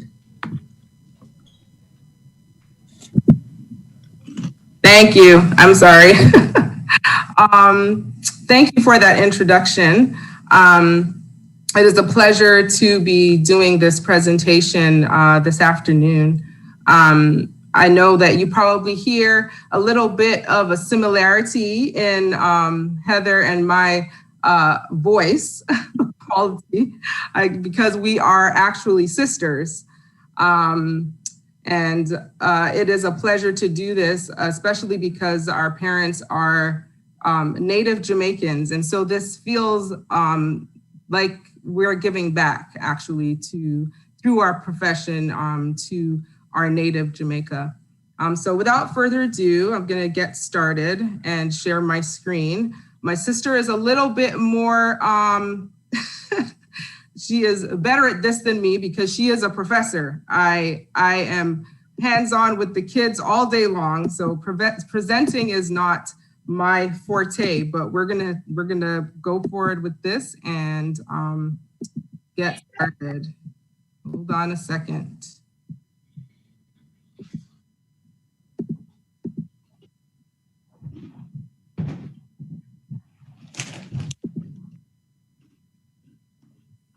All right.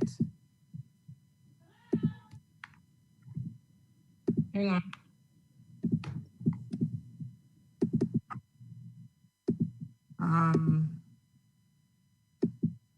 Are you seeing my screen?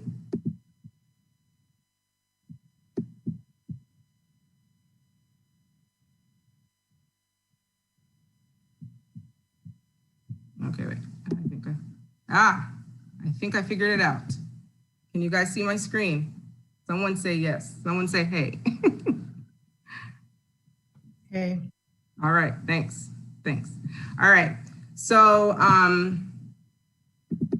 as stated, I am an occupational therapist And one of the first things that's always asked of occupational therapy is, what is it, right?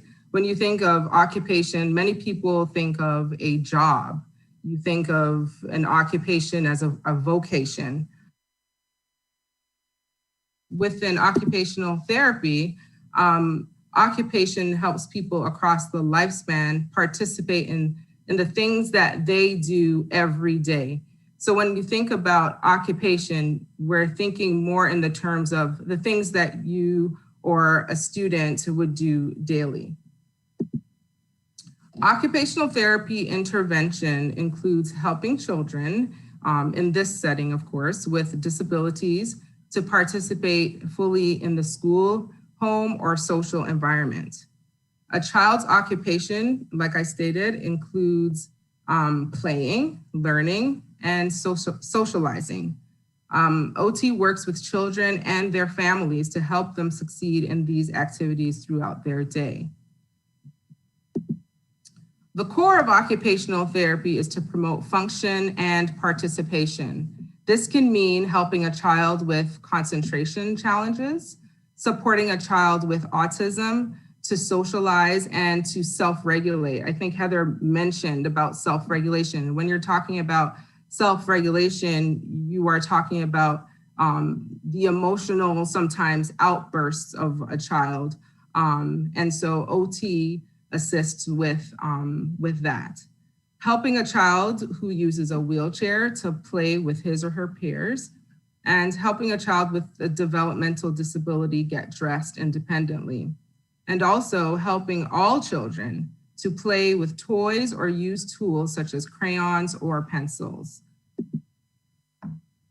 When we address occupation, with occupational therapy, we're looking at the sensory system.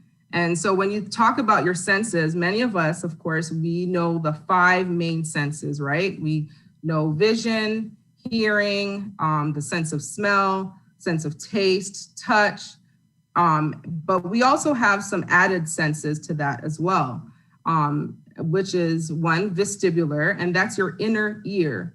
And many times when children have issues, or anyone have issues with their balance, that is a deficit with their vestibular system. And this also affects, or an additional sense is what is called proprioception. So your body in space and how you move around in space. What can we do at home for a child? Of course, with COVID, everything has kind of shifted in a way, right? We are dealing with our kids, well, many of us, my kids are actually in school, but many of us are dealing with our kids at home. And so we want to know different ways in which we can interact with our kids and providing these type of services in the home setting. So I'm going to share my stop share. Hold on. I've got a couple of activities. Hold on.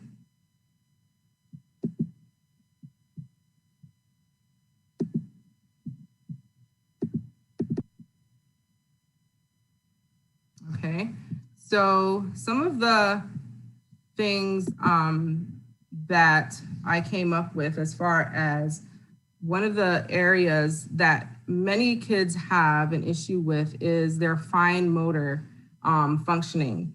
And when we think about doing activities at home, we can think of doing things in the kitchen, we can think of activities of daily living, and these are some, I did specific things that you can do at home as far as interacting and providing OT type services. So here, I'm going to send this also to Nicole so that this can be shared with you so that you can utilize it as well. So one of the things that when you think of fine motor coordination, you think of things like handwriting, and you think of things like buttoning your clothes, right? And so we want to be able to do activities that will foster that. So you could use a bottle of water, like a water bottle, and you can put coins. You can have your child put coins inside of the bottle. And one of the things that we like to encourage when you're doing this is also to lay on your stomach.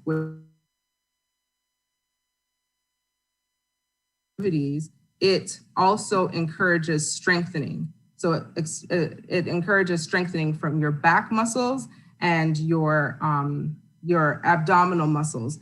And funny enough, we don't realize that doing these activities in this position also helps to strengthen your hands. So laying on your stomach or on the child's stomach and placing items inside of a bottle is one of the activities that we would do. Another area of OT are ball skills. You know, by a certain age, you would think that this is a part of play for children. And so completing various ball skills with your child can improve bilateral coordination. So that's both hands. It also improves eye-hand coordination. So eye-hand coordination, your timing, sequencing, motor planning, and attention. So with these, you can have a ball you can throw the ball against a wall, find a safe wall. And of course I encourage, you know, for there to be supervision. Another thing is laundry basket basketball. I know that my kids, you know, they love to do this. The laundry basket is the best thing ever, but you can have your child throw bits of paper or throw, crumple the paper in their hands and throw it into the laundry basket as an eye-hand coordination activity. Another, I'm actually sorry, I'm actually rushing through this. I know it probably sounds like this. I know we started a bit late, but my kids finished school in about 15 minutes. And so I am actually going to run through some more of this. And then I am going to share it with Nicole so that she can send it to you all. But another area that I know of concern and what can be done at home is fine motor coordination. So putting, you know, we all have rice. You could put rice inside of a bin and create what is called a sensory bin. And so you put little items inside of it. You could put buttons inside of the rice. You can, and then have them look through and find the buttons inside of that tub of rice. Another area that you can also address is their sense of touch. So you can have them actually close their eyes while doing this activity, close their eyes and reach for the buttons inside of the rice.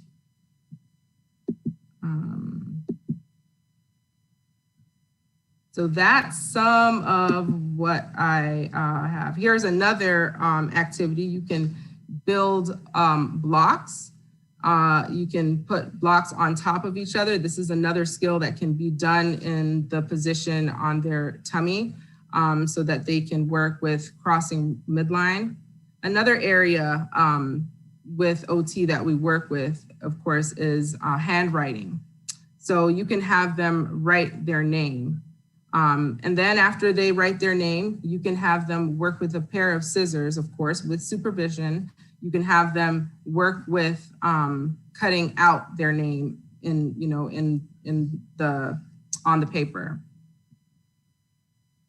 Another area is pointing to the body parts.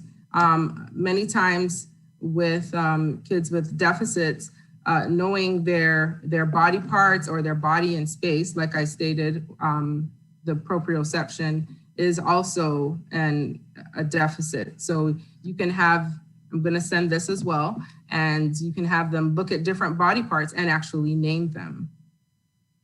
This is a YouTube actually called Go Noodle. Go Noodle has many activities on the YouTube forum where you can access different activities that they can do in dancing. And I'm so sorry. I am rushing, and I am going to have to.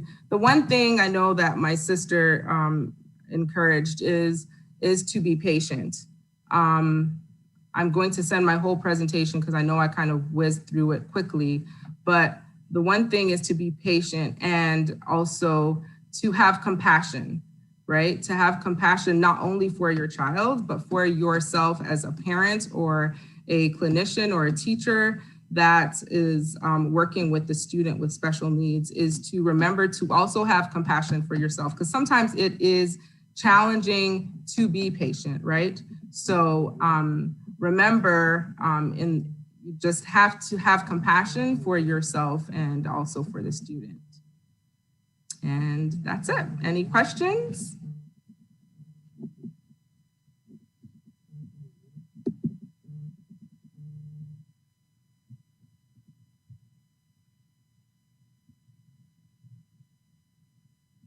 No questions?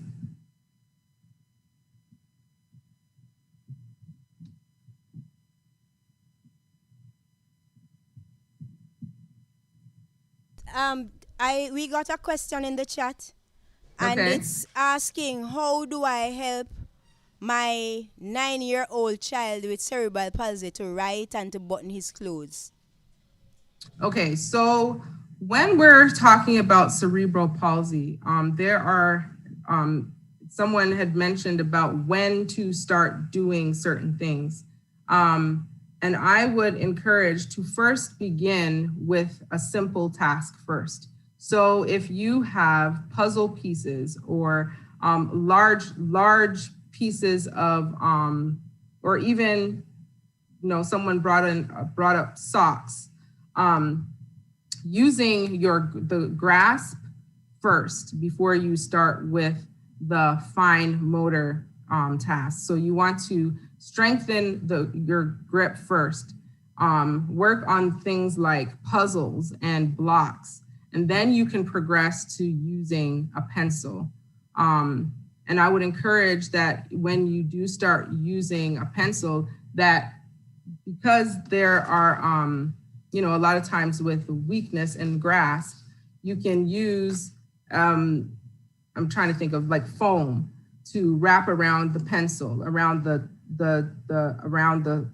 circumference of the pencil, so that they can start writing and doing more of those things. So I would start first with puzzles, blocks, stuff like that, and then start progressing more to the handwriting. Much. And thank you for those tips that parents can use. Those are really practical ways in which parents can improve fine motor skills and improve their children generally in terms of occupational support. Yes. And I will send those to you, Nicole, so that can be shared as well. Thank you so much. Thank you so much, Mrs. Francis. We really appreciate it, and we're looking forward to seeing you in Jamaica. Yes, absolutely. I look forward to it. Thank you. All right. I'm going to go now. Thank you so much. Blessings. And thank you for the presentation. And all the very best now. God bless. Okay. You too. Thank you. Now, ladies and gentlemen, I want to take you on a little journey. You see, if you look over to my right, which is your left, you will see a beautiful flower. And if you look over on my left, which is your right, you will also see an identical flower. You might be wondering, if you want to place an order, I have the perfect, I know where you can get it. You can order it at the Llandilo School of Special Education. Thanks to our students who are part of the agriculture class, skills class, they were able to produce these beautiful flowers, propagate. Now I'm going to ask the cameraman to take a little journey with me over to my left. I have some goodies to show you.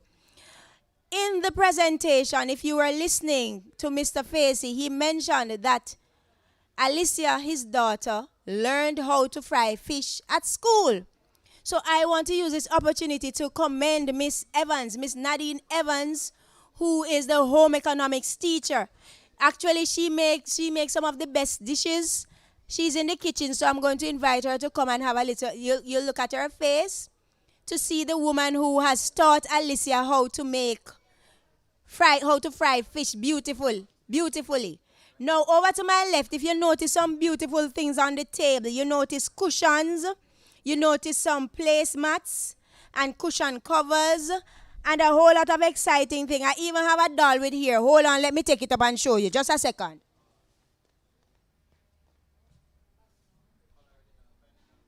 Follow me over here again. If you notice this, ladies and gentlemen, a beautiful doll. This was made by one of our students. And of course, we have some masks here as well. So everything over there was made by students. From keychain to whatever it is, our students have immense potential. And at this school, we believe in allowing students to maximize, to bridge the gap that exists between them and their peers. So at our school, we encourage our students. Okay, by the way, I want you to look. Ladies and gentlemen, look over here. This is Miss Nadine Evans. She is the home economics teacher. Alicia's home economics teacher. So I want you to give her a big round of applause, ladies and gentlemen. Thank you, Miss Evans. And to all the teachers in skills from the Lucy Learning Center, from Montego Bay here, Miss Campbell and Miss Davis, and all the teachers who are involved in the development of our students. I want you who are joining with us, you who are listening, to give them a big round of applause. And those of you who, you can send up the little thumbs up and the little hearts and all of the emoticons. Congratulations, our staff. Beautiful staff. Now, I know time is of the essence, so I'm going to move on quickly. You are now going to hear from our third presenter. Mrs. Onida Scott Mackenzie will be introducing our speaker at this time. Mrs. Scott Mackenzie is the senior teacher of the Montego Bay Learning Center. Ladies and gentlemen, please help me make her welcome.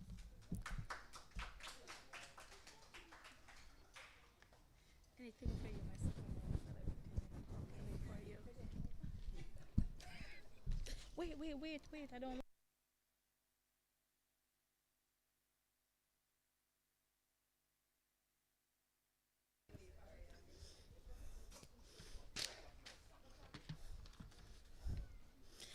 Pleasant afternoon to all our special invited guests, our administrators, teachers, parents, children.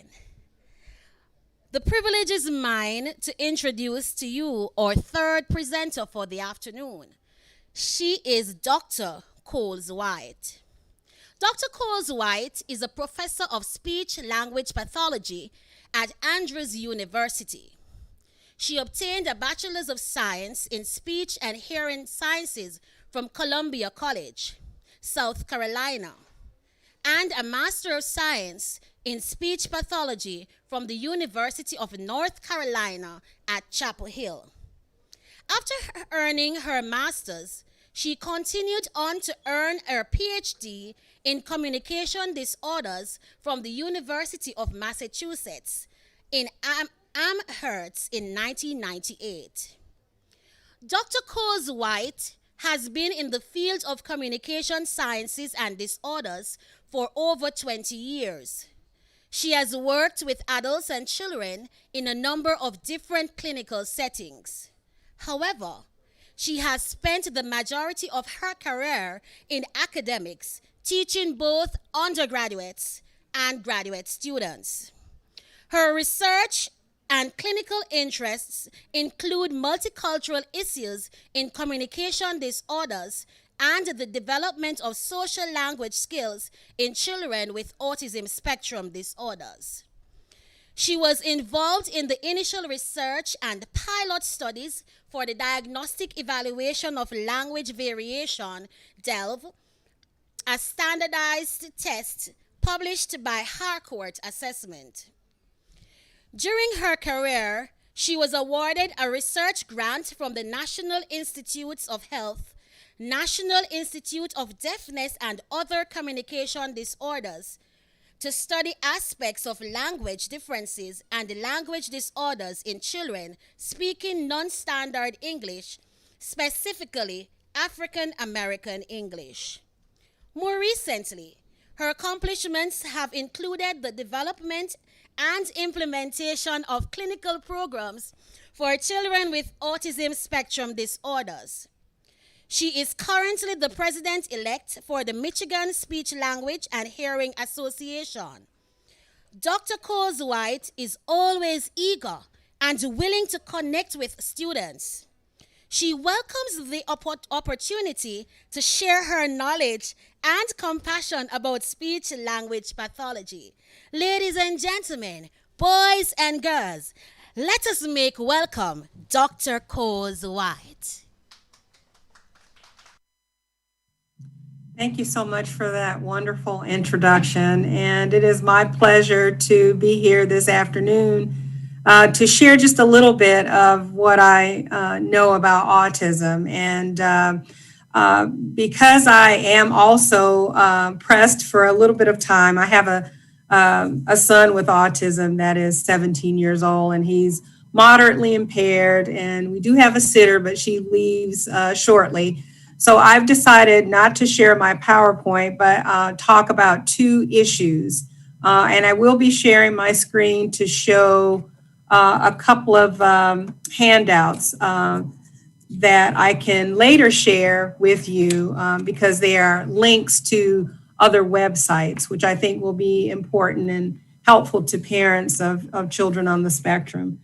So the first thing I want to talk about is early intervention and how critical early intervention is for young children that may be delayed in using their speech and or language. When they're very young and they're delayed in using speech or language, sometimes the doctors will say, you know, let's wait and see. Sometimes children are born prematurely and there might be other reasons why they may, that may be a risk factor for that. But nonetheless, a lot of times our physicians will say, you know, let's give it a little time, let's wait. And that's not bad advice. That's actually good advice because oftentimes children that have certain risk factors will develop, they're just delayed and they will develop on time with all the milestones and hit all the markers. But sometimes children, the delay will persist and eventually children will have what we call language disorders or speech and language disorders.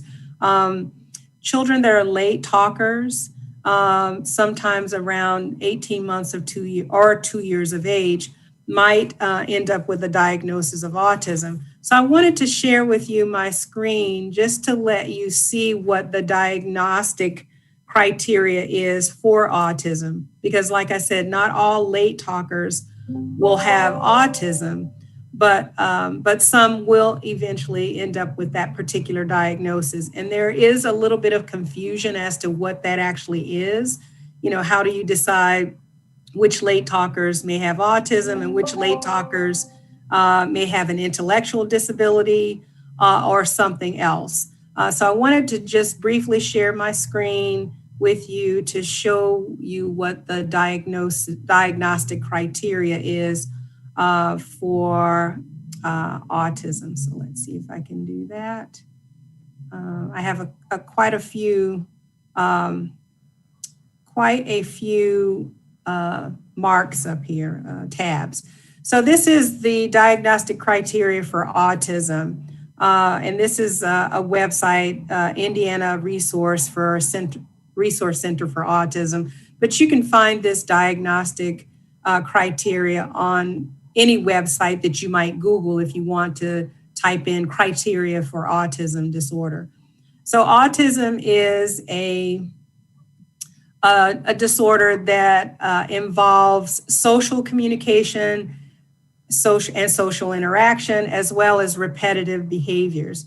So when I mention social communication, it involves these three things that are listed in front of you on the screen. So deficits in receptive communication. So the normal back and forth of conversation is not there. Those children may have reduced interest, or they might fail to even acknowledge you if you say hello to them. So that would be what I mean by social emotional reciprocity, or the give and take of communication.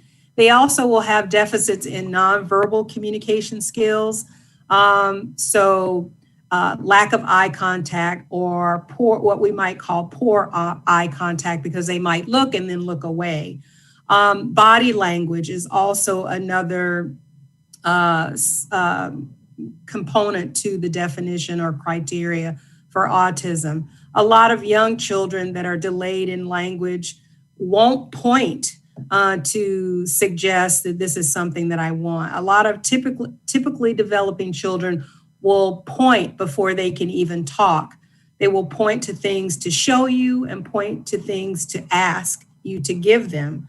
But children on the spectrum, or children that are at risk for autism, will not do that. In fact, they might even get your hand and take your hand and point to something as if their hands don't really work. So that is the nonverbal communication behaviors. Those are poor or either non-existent, or they're inconsistent with what we think is typical development. Also, they will have difficulty maintaining relationships, making friends, understanding the rules for certain games. They don't have a lot of good social skills with that regard. So that's all under social communication. So if you're wondering if your child has autism, social communication has to be one of the criteria met. And those are the three that I just talked about.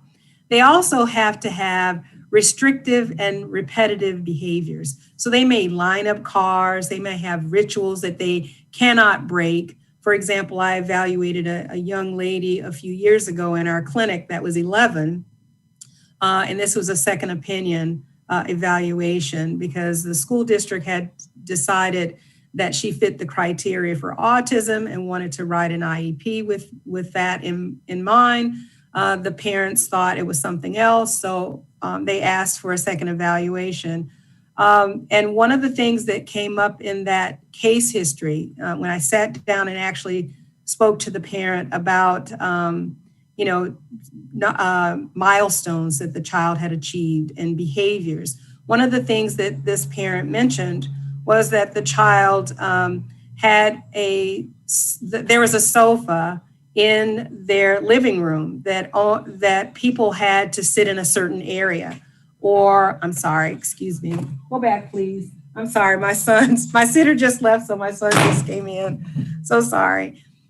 So that's a ritual. If only one person can sit on the sofa in a certain area, or they line up toys, or they're very fixated on certain things. I have another friend that has a son with autism. He's high functioning. He is in regular classrooms, but he has difficulties with some social skills because one of his fascinations is alarm systems. And so whenever he talks to a peer, he gets really bogged down on and fixated on talking about that particular one, topic of conversation. So in each one of those areas that I just mentioned, restrictive and repetitive behaviors, or social emotional reciprocity, the new DSM criteria says that children that are suspected of having autism have to meet those two criteria, and then they get rated on a level of 1, meaning required support, to 3, requiring substantial support. My son, who just came in the door, is a number 2, maybe 3 in some areas, because he does present with some significant challenges. So I want to stop sharing my screen, talking about the criteria now, and to share with you what I think is important for early intervention. So if you're a parent and you have a young child, and either they have been diagnosed with autism and they meet this criteria, or they haven't been diagnosed with autism yet, but they are late talkers, and you're wondering, is this autism? These are some things that you could look for. Dr. Ferguson mentioned lots of good suggestions for you to do if your child is a late talker. And those are not different if your child is suspected of having autism. However, I would like to add one thing that I think is important to working with young children that are late talkers. And so I'm going to stop sharing this part of my screen and share another part with you. And this one is involving gestures, and I'm hoping I have the right one. Yeah. Okay, so this is called the First Words Project. I believe it's out of Florida, and like I said, I will send all of my links to your coordinator so that she can share these with you. So when you have a child that's a late talker and you're not sure, you're worried maybe because you have other children and you know the progression that children should take when they're about to learn words, or you're a new mother and you're just worried that your child isn't talking, what can you do? So Dr. Ferguson gave some great suggestions. I would add that you should add to your list of things you can do with your child is to work on gestures. So gestures is something that precludes or comes before first words. So if you have a really young child, the First Words Project put together this nice lookbook that you can look online and read about that talks about the 16 gestures that a child should have before or by 16 months of age. And why that's critical is because usually first words come in around 12 to 15 months of age. So if you have a child that's 16 months of age and still hasn't started first words, you need to be working on gestures. As I said once earlier, children with autism may not point to indicate that they want something or they want to talk about something. Typically, developing children do that before they even start to say first words. So gestures are important. And this little lookbook has 16 of them that they highlight that are important. So for example, one of the first ones, maybe I should go back and see what the first one is. So yeah, the first, and they come in a hierarchy. So there's a progression when I say hierarchy. So at 9 months, young children that are typically developing should shake their heads. So if you have a young child that's a late talker and they don't use any gestures, start with trying to provide them with, a snack and see if they reach out, or if you give them something they don't want, you can model for them shaking your head yes or no. Another gesture, and I'm not going to go through all of them in this lookbook, but I'll just share a few more with you. So shaking the head is one. Let me see if I can lift the other one. Yeah, these are all examples of shaking your head. Raising or reaching would be the next one. So once a young child at 9 months of age can shake their head, the next gesture is to reach. And that's an open hand reach. They're not quite pointing yet, but they're reaching. So that usually happens around 10 months of age. So even if your child is 6 years old and they are late talkers and you notice that they're not gesturing a lot, they never point to something that they want, they may take your hand and reach or make you point to something, start modeling for them. By that, I mean, you do it. If you see that they're looking at something, oh, you want this, and you reach for it.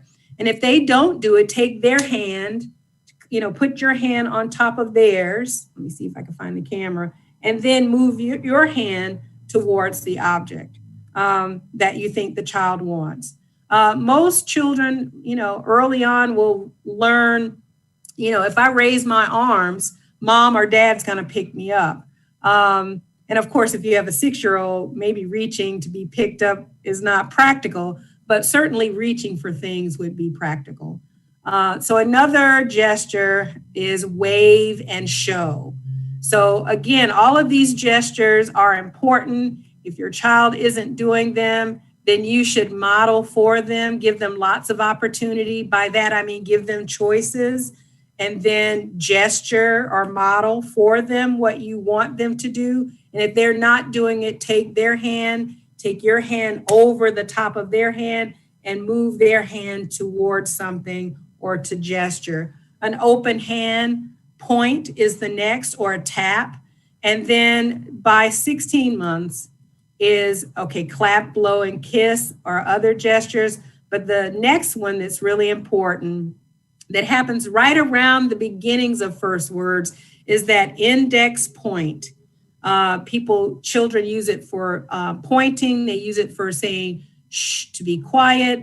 And this is what we called, as speech pathologists, proto-declarative pointing. It is to say, Mom, do you see that? Or Dad, do you see that? So pointing or gestures is very important for early intervention. So that's one thing I wanted to share with you. The other thing I wanted to share with you just quickly is to talk about older or school-age children that might have autism. Two things I want to talk about is one, if they're school age and you've been working on gestures and providing them lots of rich opportunities like Dr. Ferguson suggested, and progress is slow, don't give up. It's still very important for you to continue to do that. But then as they get older, you should think about how you can best give them the opportunity to communicate successfully. Because what we do know and what we see as speech pathologists, the longer a child goes without being able to successfully communicate their needs and their wants, they will develop behaviors that are unconventional, inconsistent, and sometimes aberrant, and sometimes aggressive, and can be violent. And it's just their attempt to try to communicate. If you can think about being plopped down into a country where you don't speak the language, maybe you can't even gesture successfully, and you need to find a restaurant, find the police, or find food or a bathroom, and you cannot successfully communicate that, you will find a way to make that known, even if it's not a typical way that you would communicate. And maybe some people would think, oh, that's really odd. So children on the spectrum will try to communicate with you if they're not successful using speech or language. So we want to try to give them a visual schedule. And by that, not just a visual schedule, we want to use pictures. If you have access to a printer and you can print off pictures from the internet, or cut out pictures from your cereal box, your milk carton, and tape them to where those items are stored. When my son was really little, we cut out pictures of his favorite foods and we put them on the refrigerator. And even though he wasn't pointing at even age 3 very well, I knew he would start to cry when he was wanting something and he couldn't say what it was. He would take my hand often and go to the refrigerator, and he would take my hand to point to those different objects on the refrigerator, and I would label them for him. So I always acted as a running monologue when I was interacting with my child with autism. So I would say, hi, Matthew, how are you? I see you're playing with your toys. Oh, you want some juice? Let's go over to the refrigerator. So I would always use my language to act as a narrator, to provide language for him. Now, I just gave you an example, but I wouldn't talk too fast and I wouldn't use too many long sentences, but hopefully you get the idea that you're supposed to use your language to describe what he's doing or what she is doing, as well as what you are doing. And that's called, well, I'm not going to give you the fancy name for it, but that's very important. So putting pictures in the environment and describing things in the environment are very critical for your child. Now, your teacher may have in her classroom a visual schedule. On your screen is a picture of a morning routine that is similar to the one we use at home for my son, so he knows what to expect. Another thing with kids on the spectrum, they get very anxious a lot because they don't know what to expect. So things like a visual schedule are very important, even if it's a very simple one, like we wake up in the morning, we eat breakfast, we get on the bus, or we wake up in the morning, we eat breakfast, we go to school. You know, something very simple that they can know what to expect. And you see over to the side here, this is someone's morning routine that I just looked on the internet and grabbed just to show you. It was created with just a regular sheet of paper. I guess they used some symbols here, but you can draw or you can find pictures. Always pair your picture with a word, because the children with autism and children that are just late talkers in general need as much exposure to all modalities or all forms of language as possible, because it's hard to know what a child understands if they don't have expressive language or can't speak. So you always want to give them a lot of language, write things down for them. And this one they created where the tabs show a check mark to indicate these are things that they've done. So this child, following this morning routine, woke up, fed the dog, and made his bed. And now this child would know that the next step in their routine, their morning routine, would be to brush their teeth and face. So visual schedules, pictures all over are very helpful to a child, especially as a parent. You know the things that child likes. So find a picture, whether it's a picture in a book, picture on the internet that you can print and copy, or the item itself, when it's empty, cut it out and put that picture somewhere where that child can point. Now, I mentioned hold your hand over their hand to point, but gradually fade your hand back from that child so that till at one point you're holding just their wrist, and then you can fade that, and hopefully that will establish a point for them. The other thing I wanted to mention with regards to early intervention, let's see, I'm sharing my screen. These are, let's see, where did I put that? 16 gestures by 16 months. The other thing, here it is. Okay. Hopefully you can still see the screen. This is another internet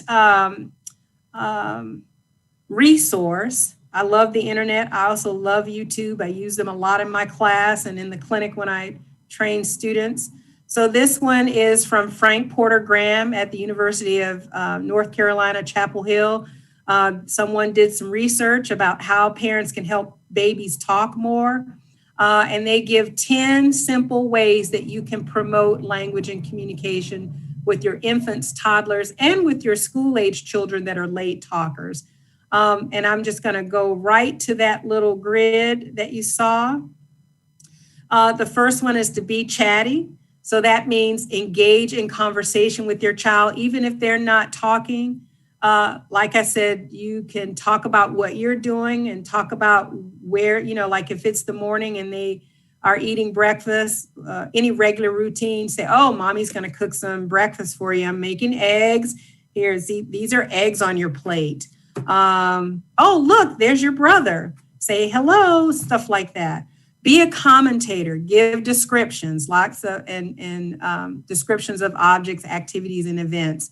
Mix it up, which means use lots of different words. We have lots of different words for different things. So here in the States, this is a can of soda. I'm from the South. So I call it soda, but I'm living in Michigan now. They call it pop. So that's just one example. Use lots of different words and lots of different sentences to describe things so that the child gets an opportunity to see lots of rich examples of language. Label things. Tune in just means engage your child in activities and objects. Dr. Ferguson gave some great suggestions. Books are very good at engaging children, but I would also add, sometimes you have to follow your child's lead. My son likes books, but he likes other things better. So if I want to engage him and get him at least to attend to me and I can talk to him and he can talk with the words that he can use, I follow his lead. So I'll put out a couple of things. I won't put out too many toys or too many things that he likes, but wherever he looks and whatever he grabs, that's what we play with. That's what we talk about. I don't try to superimpose my idea of play on him if I want to get the most involvement from him. Read books and read them again. Find books that have lots of repetition, like the Dr. Seuss books or the Mayor Mercer books. Those are great. Use lots of objects to spark conversation, music, and again, gestures with words. And this is another, like I said, internet resource. You can, I'll make this available to your administrator and they can pass out this information to you. Now, the last thing I want to talk about is echolalia. And echolalia is something that a lot of kids on the spectrum will use to communicate. And there are lots of different types of echolalia. So for a parent who's not really sure about what it is, might think that this child is just parroting or just imitating the same phrases over and over and over again. But echolalia does serve a purpose. And so one of my graduate students actually did a project involving my son because she was working with him and found that he used a lot of echolalia. And so she did a paper on how many different types of echolalia he was using. So echolalia is, if you see here in the slot in the presentation, is repetitive utterances produced by others. And there are basically two types. Intermediate, which means the child's going to echo right after you say something, or it might be delayed, like something he's heard on a movie or something he heard someone else saying that he says over and over again. And without getting into a whole lot of weeds, talking about different types of echolalia, I will just say this. There's some echolalia that you may think you want to get rid of, but I will say tread very cautiously because echolalia for kids on the spectrum is their way of trying to communicate. And we don't want to squash communication because if we do that, then they'll find another way to communicate. And it may be a behavior that you don't want, like hitting you or hitting themselves. Or hitting other children. It's still a form of communication. It's just not typical. So what we want to do is replace that with pictures, signs, gestures, or words, or learn what the echolalia means. So echolalia that precedes a question. So like if I say to my son, did you have a good day at school? The first thing he's going to say is, did you have a good day at school? He's echoing what I've said as a means of trying to comprehend what I've said. So he's not parroting for no reason. It's his way of processing the language that I've said. If I want him to respond differently, I will say to you, Matthew, did you have a good day? Yes, I had a good day. So I actually fill in for him what I want him to say. So then he ends up echoing, I had a good day. Not sure if he had a good day or not, but it's the give and take of language that I'm trying to expose him to. The other types of echolalia that sometimes can get a little stressful for parents, and trust me, we've been at home with our sons. I have triplets. Matthew is just one. He's the one with autism. They're all 17. They're all here in school online. But Matthew will echo the same phrases over and over and over almost all day long, which is go car mom, go car dad, go car, go in the car. He wants to go for a ride. So what I've learned to do is try to change the topic. So I'll say, Matthew, I know you want to go in the car. We'll go in the car later. And I may show him even on his visual schedule. First we do dinner, then we go for a car ride. So he knows that it's coming. But if he continues to echo, I will often just change the topic for him. Oh, Matthew, or distract him, whichever way you want to, whatever you want to call it. So I may say, oh, Matthew, let's watch Nemo on TV. Or Matthew, let's go work on one of your school projects or something like that. So I have a lot more to say about echolalia, and what I can do for your administrators is to try to put it into a cohesive document for you and share that with you.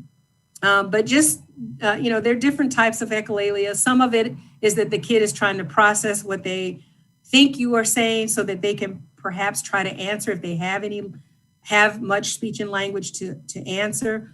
Or if you're going to ask them those questions, have your pictures in front of you so that they can point, to answer your question. And that will minimize the echolalia that they are using. Echolalia can also be a stress. It can also be an indication that they're stressed. So I'll give you another example, and then I have one other thing to share, and then I'll be done for the day. So one of my students in the clinic had a child that she was working with autism, and we noticed that whenever she showed him some work that was above his ability level, he would go into this monologue that was obviously a rehearsed set of phrases and words that he would use, a script, if you will. And he would do that every time the work that was put in front of him was too hard for him. So sometimes we have to break the workload up into small incremental steps so that the child with autism doesn't get so overwhelmed that they do start to use a lot of echolalia. For example, if you're trying to teach a young child at home to brush their teeth, make individual steps. Don't just say, here's the toothbrush, here's the toothpaste, brush your teeth, and then get frustrated that they can't do it. You have to start small and slow. The first step is, and I mean, you literally have to label those steps. I used to have them labeled up my mirror in the bathroom, little strips of paper. The first step, get your toothbrush. The second step, open the top of the toothpaste. The third step, line your toothbrush with toothpaste, the whole 9 yards. But those are the things that you have to do to minimize echolalia and to learn how to deal with it. The last thing I want to share with you is also for kids or teens with autism. Perhaps they were late talkers. They learned a little bit of language. Now they're almost in middle school or grade school, and they're still not talking very much. Maybe they're using some words, but not a lot. What you should then try to do versus doing lots of academic work is functional work. And one of the things we do at home a lot is what we call work boxes. And I'm just going to try to show you a picture. I'm not going to be able to show this video, I don't think. Oh, yeah. Not yet, Matthew. Almost. Yeah, Mom, go car in just a minute. Sorry. So work boxes. I wanted to try to show you what a work box looks like. Here it is. All right, so this is a picture of a work box. So in my house, no shoebox goes unused. Because he's a teenager and because he gets bored really, really quickly, and he doesn't have a lot of language to convey his emotions, his thoughts and feelings, we try to fill up his day with work, even on the weekends. So we have our visual schedule at home, even on the weekends. So he has free time. He likes watching videos on TV and whatnot. But periodically during the day, I'll pull out a set of work boxes. If you see the screen, there's one that says here, wrapping. Let's see, the first one is toothbrush holder. The second one says flashlight assembly, wrapping presents, and silverware sorting. So inside these boxes are just what you see on the picture. So one of the box that says flashlight assembly is probably a box of flashlights with batteries, and they're taken apart, and the child has to get the box out and assemble the flashlights and put them back in the box. Some might call them busy boxes. but this is really good for teens that are limited verbal proficient, that have autism, that can get really, that has a lot of tantrums, that maybe even does a lot of self-injurious behaviors. It just indicates they're bored, they don't have a good way to communicate. And so you want to fill up their day with something functional, because who knows, they might be able to do some of these little jobs in someone's workplace. Here in the States, they hire a lot of kids on the spectrum that can do, little things like constructing pizza boxes for a pizza shop, or putting things on the shelf for a shoe store. So these little boxes are called work boxes, and they're really busy boxes, but it can teach a skill, a very practical skill.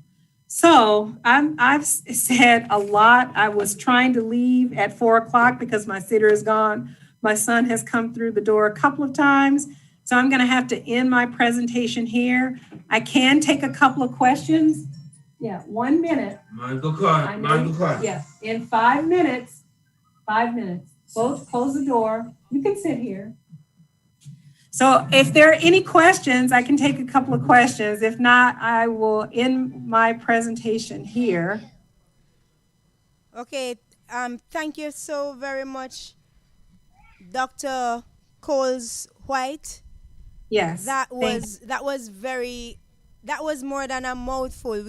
You just use your experience with your son. I just listened to your son and even how you're communicating with him. You're giving him that, just give me a few minutes, I'll be there, and so forth. You're actually teaching us while you are living your life. Thanks for the wealth of knowledge that you just shared. I think you have covered so much and so clearly. I'm not seeing any questions coming in, but I noticed that Dr. Ferguson is in the chat, actually addressing some of the questions that are coming in while you are speaking, because I noticed that Sandy Knott had a lot of questions, and she is addressing them while you are speaking. Great. Okay, someone asked a question quickly. Black, the person said, what percentage of adults live independently with autism? So I don't know the exact, percentage, and I would guess that it would vary from state to state and from country to country. And it really probably depends on the level of autism that they exhibit. I started out giving you, can you turn that down 1 second, please? Or go get your headphones. So they're different levels of autism. So if they are level 1 with supports from the states, at least here in my county in Michigan, the state will hire workers to come in and support your adult with autism in their own in their own home, or they might live in a group home. So it really depends on the level of severity they have and where they can live.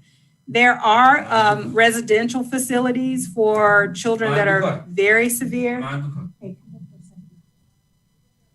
can you do me a favor? Go get your headphones, okay?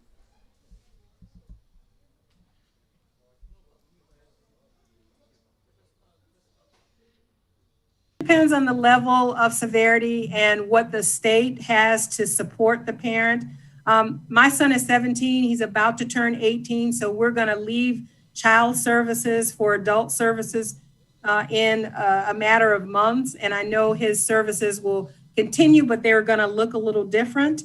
My other two are going away to college, and I'm going to be finding out a lot more about what this particular county has to offer for my adult child with autism shortly. But I would say check with your, so I don't know about Jamaica, but I would say start out with any support system that you have that's tied to local agencies, private agencies, to see what's out there. Talk with other parents that have teens or adults with autism or special needs, even, to find out what they're doing. So parents do have can be a good network for each other. If one parent finds out something, then share that information. if one teacher knows something, share that information with the parents. And it really does take a group effort. It takes parents working together with teachers. No one has all the right answers, but I know that children respond differently in school than they do at home. So to work together is always the best thing. Thank you. Thanks for that, Dr. Coleswaite. Yeah, Right. you're welcome. And all the best with your son. Thank you so much. And keep up the good work that you're doing. Oh, thank you. I guess we have something in common, you know. You have 3 boys, I have 3 girls. Oh, yeah. Boy, oh boy, then we have busy households. Oh, yes, we do. Thank you again, Dr. Coleswaite, and we look forward to seeing you in Jamaica. I'm looking forward to it. Okay, take care now and all the best. Okay, thank you. Bye-bye. Bye. Ladies and gentlemen, I know for me, this has been a rich experience. We're hearing from persons with different perspectives. We just heard from Dr. Coleswaite. She's giving the perspective of the speech and language pathologist with a child on the autism spectrum. And I think she's doing a great job.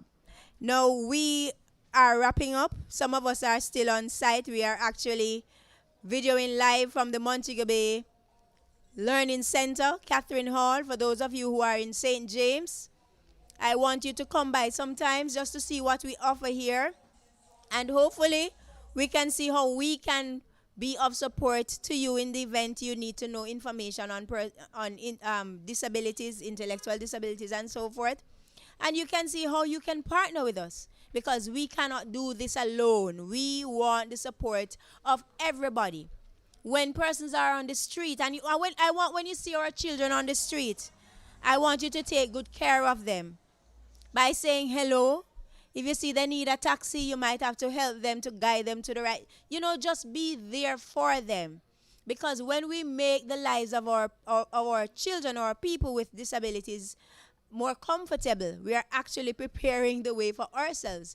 Because today we are able, we don't know what's going to happen tomorrow. So as we work together for the benefit of others, we invite you to learn more, and we hope that this was a meaningful experience for you, a rich experience where you can take something back and enhance the life of someone else. Maybe a family member or a friend or a neighbor, who knows. Now, you heard a little earlier from Mrs. Patselin Moore Francis when she was so excited she started to introduce Dr. Stallard, our physical therapist. Now, we are going to be hearing from the final presenter, the last presenter. I want to thank you so much for continuing to stay tuned with us. We are going to hear from our physical therapist. I now invite Mrs. Patselin Moore Francis, senior teacher, Llandilo School of Special Education at the Savlamar unit, to do the introduction. Mrs. Francis?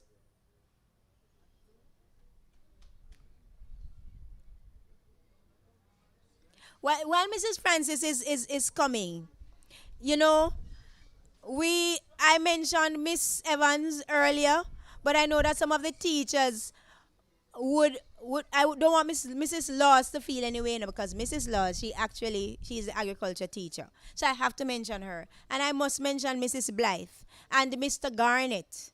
Those are the other the other skills teacher. And Miss East too, over in Lucy, and Mrs. Anderson. I believe they are doing a great job. So when you see our teachers, I want you to commend them. And commend our parents as well. I am not so sure if you're ready. If not, I'm going to start singing. Oh, thank goodness. Okay, great. Over to you, Mrs. Francis. You just saved me. Okay, thank you, Mrs. Foster. Good afternoon, everyone. All protocols observed. It is indeed a pleasure and an honor for me to introduce our final presenter, Dr. Letitia Stallard. Dr. Letitia Stallard is a 1998 graduate of Andrews University Master of Science in Physical Therapy program. She loves to learn.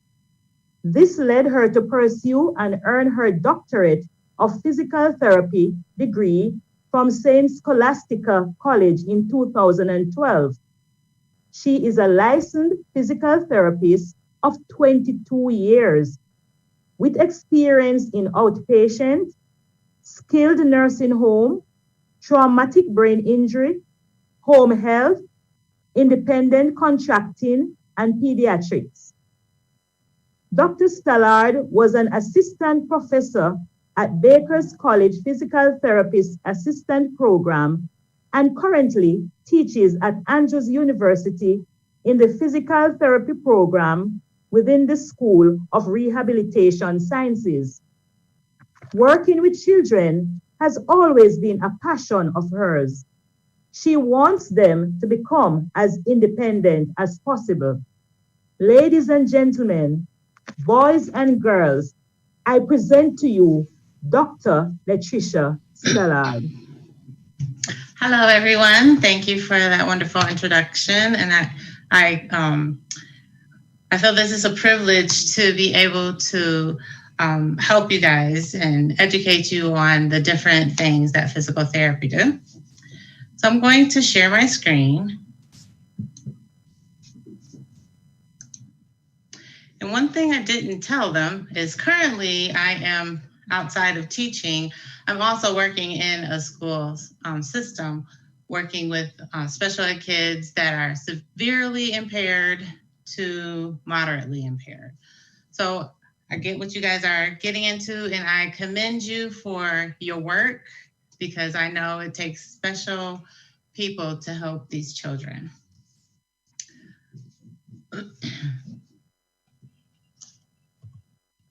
So first thing, what is physical therapy in the schools? So our biggest thing is we want the children to move as much as they can. And if they need assistance, we give them those assistance. We also want to make sure if they can't move a lot, that they change their positions throughout the day so they don't get any like skin breakdown or any other issues. So a lot of our kids that we see, and I'm not sure about your population that well, but they have tone.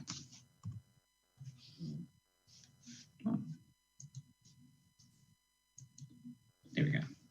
So they have tone. They have high tone and low tone. So they're, tone is different. I know you guys have been sitting for a long period right now. So I'm going to share my presentation. So I won't go through the whole video. I'll just kind of explain it to you briefly. So basically, like, tone is how much tension is on your muscle. And with high tone, there's a lot of tension. So if someone's trying to straighten your arm, it feels like they're resisting you, but it's really that their muscles resisting you. Versus low tone, it's like if you were to go and pick up that sleepy child and they feel floppy, that's what that low tone would feel like. And of course, there's different variances between the low and high. Some people have it only in their trunk or in their arms or in their legs. So it really depends.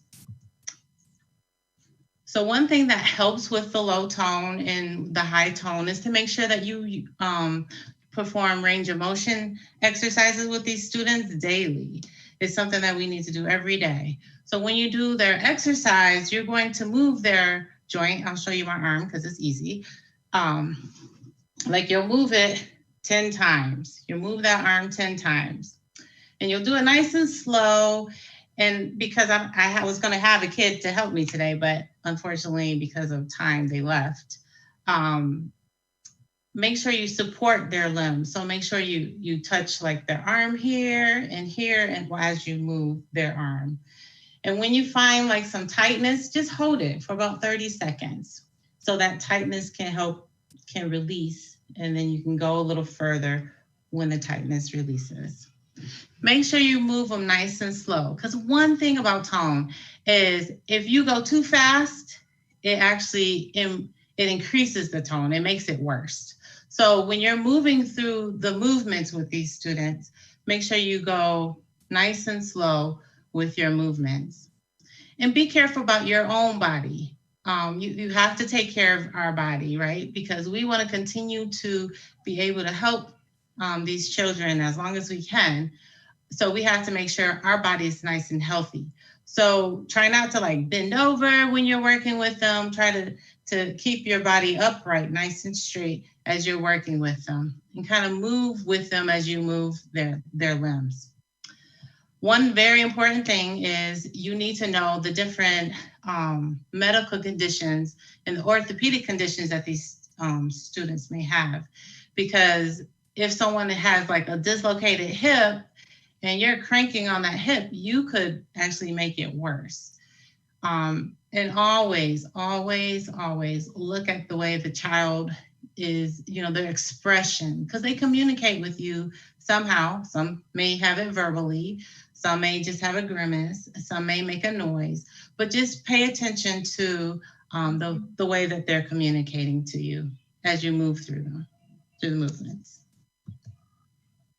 So here's just a few exercises that you can do with them. Now, these exercises, when it says ROM, which means range of motion. Now, this can be passive, meaning that the child doesn't help you. This can be active, meaning that the child can do it all by themselves. And then there's that in between where the child does as much as they can, and then you help them through the rest. So that's active assisted range of motion. So we can do like open and closing of the hands. So open and closing of the hands. The wrists, make it go up and down. So sometimes I like to combine movements, and this is definitely one I sometimes combine. I will like take the wrist down and I will open the hand and extend the wrist back as I move. So when it says flexion and extension on these, it's talking about extension is straightening the arm or the leg or whatever body part, and flexion is bending it, okay? And then these are some active exercises we can do for the lower extremity, for the legs. You got the hip and knee extension. And I'm actually going to show you a short video on how you can do some range of motion. Just 1 second.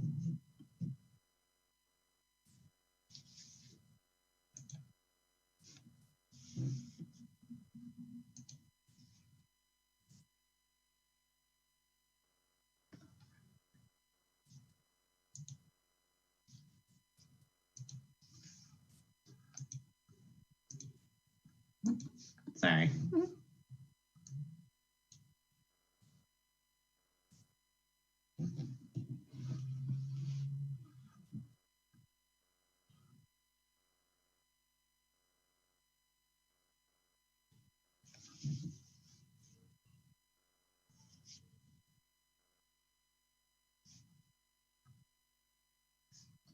I guess not. It doesn't want to play. That's okay. I will share that with you so you'll have it for the future. So when you guys get this PowerPoint, if you just click on this video for general range of motion, the video's there and it kind of shows you like step by step for different range of motions for the upper extremity and the lower extremity.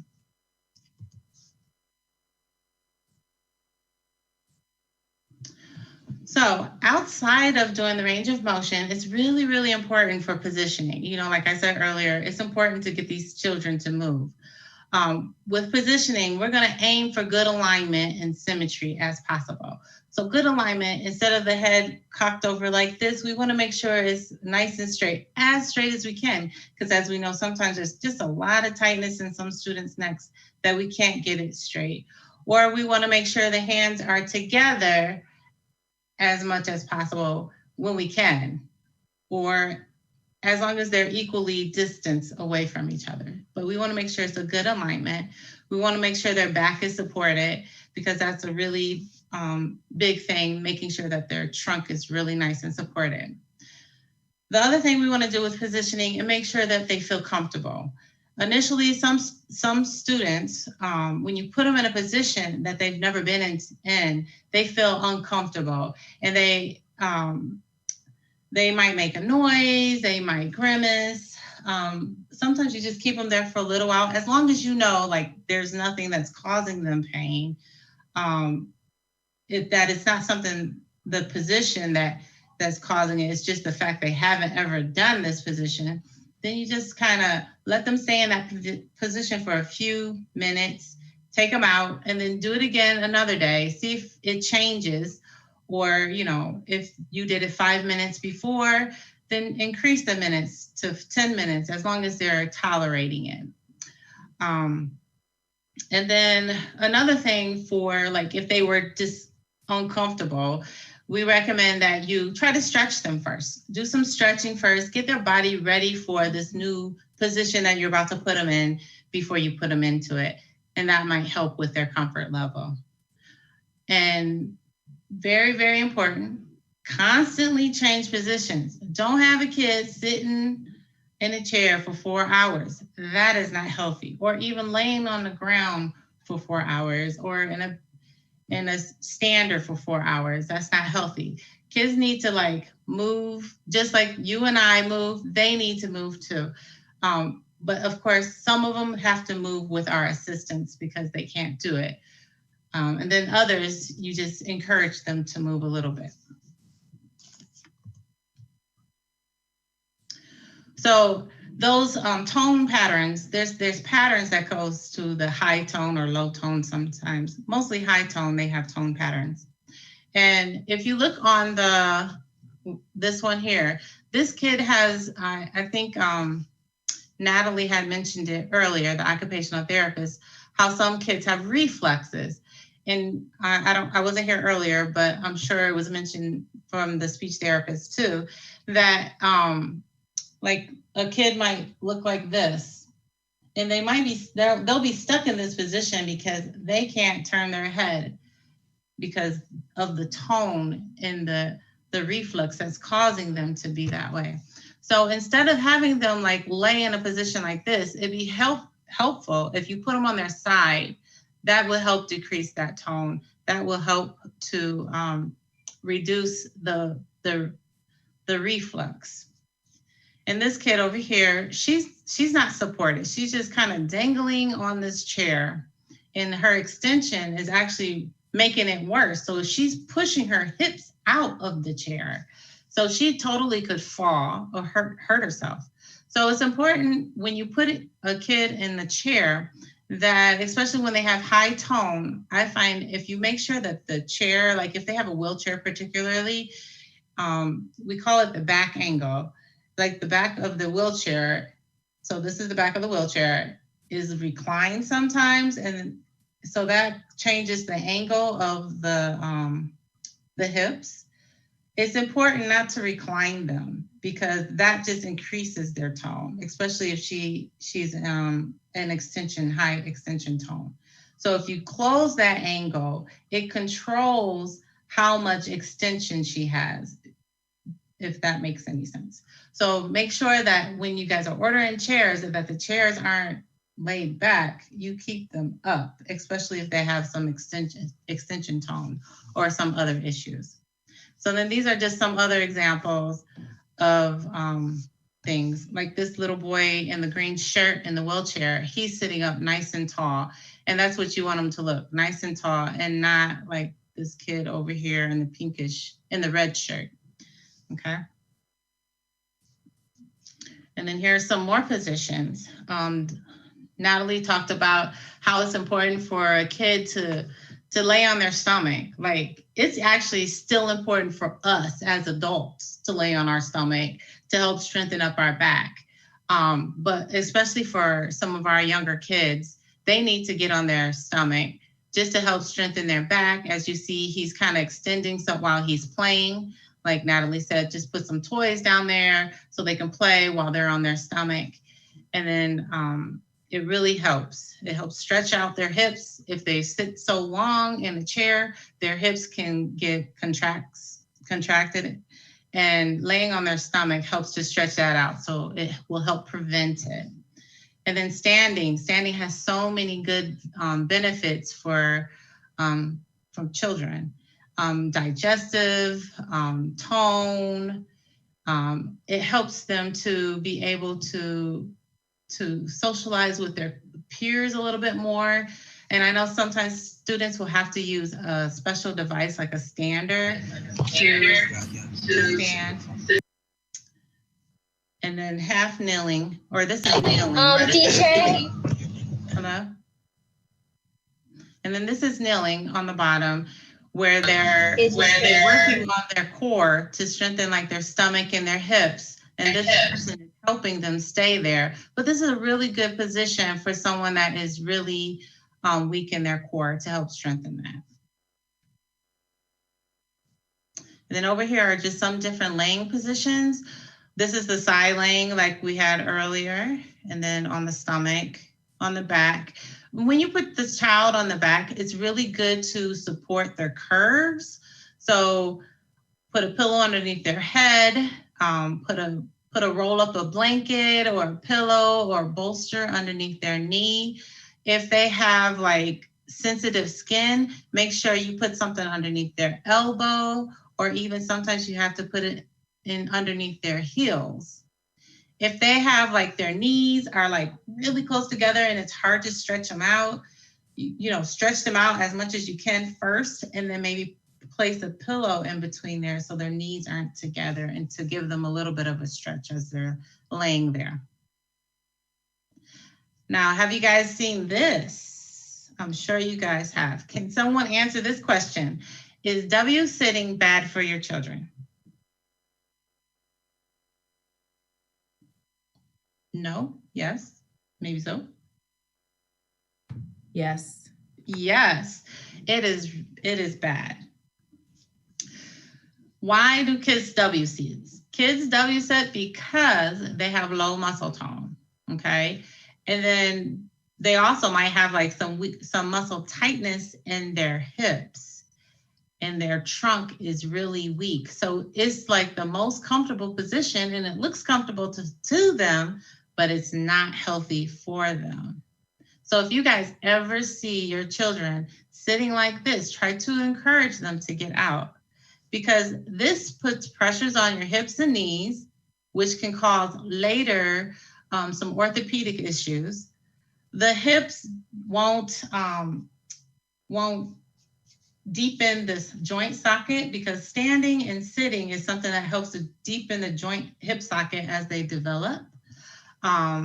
They'll have pigeon-toed, where their knees are turned in and toes are turned in. They have decreased core strength, as we talked. That's one of the reasons why they W sit. They have bad posture. Their hamstrings, so the muscles on the back of your thigh, it becomes really tight, and the hip rotators also become tight. So this is just not a really good position for them. I know I worked with some students, and I used to use this, especially the girls. I said, oh, you're sitting in the way we don't like to sit here at school. I said, why don't you try to sit like a princess? And so she ended up sitting like a princess, which I called the side sitting. Right here was her sitting like a princess. So every time I gave her that cue, she would actually get out of that W sit and she would side sit. So if we can just encourage our children not to sit in that W, you will be happier later for them, because they will get stronger, actually better. So these are some alternatives to the side sit. We talked about the to W sitting. The side sitting, we call this one the ring sit, because his feet are just kind of like in a circle. The long sit, and then this one is the Taylor sit or crisscross applesauce. So that's another cue you can give someone. Okay, let's do crisscross applesauce. Let's sit like that instead of the W sitting. But getting them out of that position is very important. And then these are some different sitting positions outside of the ones we just talked about. So this is what we call a cube chair. So it's really easy for the younger kids, so they can get in and out of the chairs. It's easy for them. They just need a little bit more support than a regular chair. This one is a bench. He's straddling the bench, which it serves more than one purpose. it stretches out the thighs, the muscle in between his thighs, and it also makes him sit up a little bit more straight. And then this is a supportive chair. This is a very common chair that we use here. It's called a Rifton chair, the one with the boy in the red shirt to the right. It's phenomenal because there's a tray on it and there's feet support, and you can make sure that angle, just like the wheelchair, is closed to 90 degrees. So they can sit up more upright and you can control their tone a little better. And then you have like this wiggle, the wiggle board that's underneath this little boy here. That helps. I mean, if it's a kid that needs to wiggle, then he can wiggle, but it also allows him to put his feet flat on the floor. And then some people might need help. So they might need someone to help them sit and just kind of control them. This therapist here, she's allowing the student to use their muscle, but then just kind of helping them anytime she like goes one way or the other. And so is this little boy here, but he's also reaching. So he's working on using his muscles in addition to just sitting. So those are some supportive things. So these benches are really good to work on kids' core and just movement ability. You can also put their hands on it to help with their handwriting skills. These benches are really great. But these up here are a do-it-yourself therapy bench. So if you guys want to try to make it, I'm not sure like how you attach the bench part to the PVC joints, but if you guys have like a handyman there, that maybe they can help figure out how to make something like this. But it would be really beneficial for your students. And then I have a lot of different resources here, some home exercise programs, just more information about tone, supportive standing, balance activities, because I know that was one question someone had was about balance earlier. And these exercises here are really good to do to help with improving balance. And then core strengthening is important for all of it. Everybody needs to have a really strong core because that's where everything stems from. It all stems from the core. So make sure like your students have really strong cores to help with crawling, to help with walking, to help with eating. I mean, the core is very, very important. Now, are there any questions?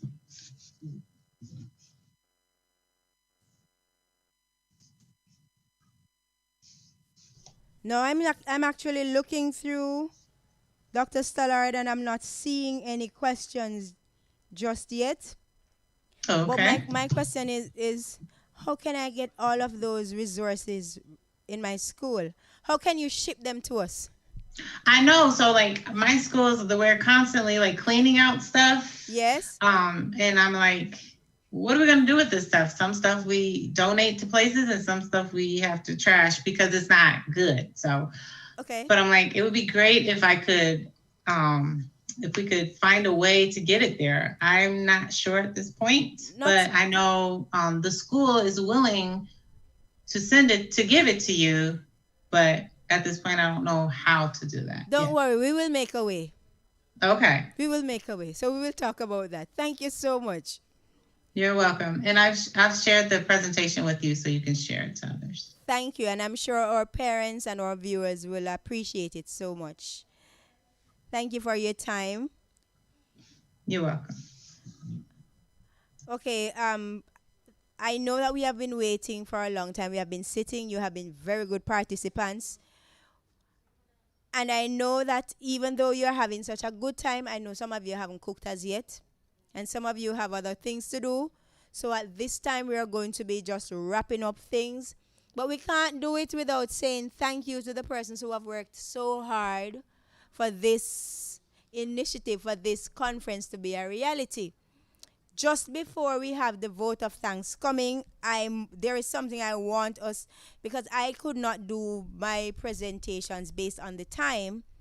But so I want you to remember something, ladies and gentlemen. Those of you who have children, those of you who have children with disabilities more so, please, especially those with children with Down syndrome.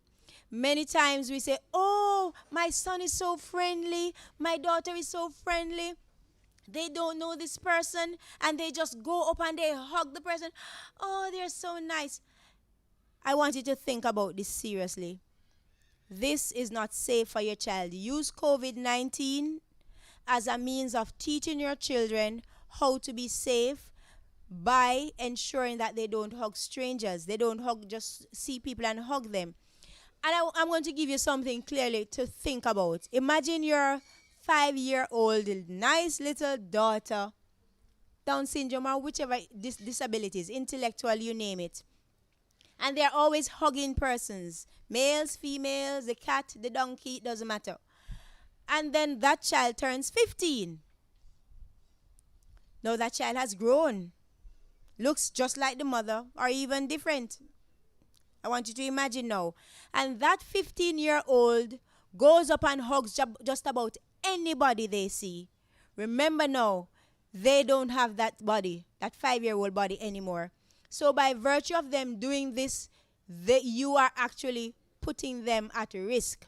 So please, use COVID-19 to teach them the same social, physical distancing. Use it. When somebody wants to hug, 6 feet, no hugging. 6 feet, no hugging. And in addition to that, you say to them, please don't hug anybody except mommy or daddy or grandma. Be very specific with the group until they are able to understand. And of course, there's nothing wrong with a wave and saying hi. No, we can't say shake hand anymore because of COVID. But please protect your children by teaching them these basic skills that will help them in the long run, because oftentimes our students, our children are abused. And if they learn certain skills from early, these things will help them to protect them from being abused in different ways. So, I am sure you want to see your guidance counselor. She will be moving the vote of thanks. We are so excited. We are so happy for what we have done today, what God has done today, actually. We want to thank all of the different persons, but I can't do it as effectively as Mrs. Everett Brown Hanson. She will be moving the vote of thanks. So, ladies and gentlemen, while she's coming, remember, you can visit the YouTube channel of the Foster Triplets to get more information. The information that will be shared by our presenters, we are going to have those available to you so you can benefit, you can share and listen out for more from our partners from the Andrews University in Michigan, because they have become a part of our family. So over to you now, Mrs. Brown Hanson. Of course, we have to ensure that the place is clean before she comes. And of course, I have to thank Miss Walker for doing a great job and Miss Forrester for doing so. Let me step away.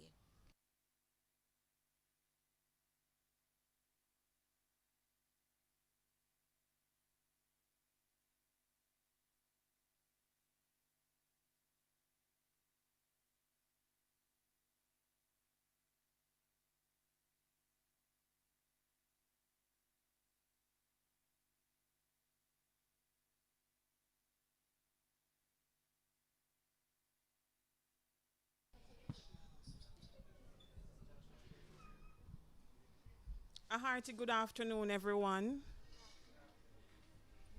to our virtual viewers.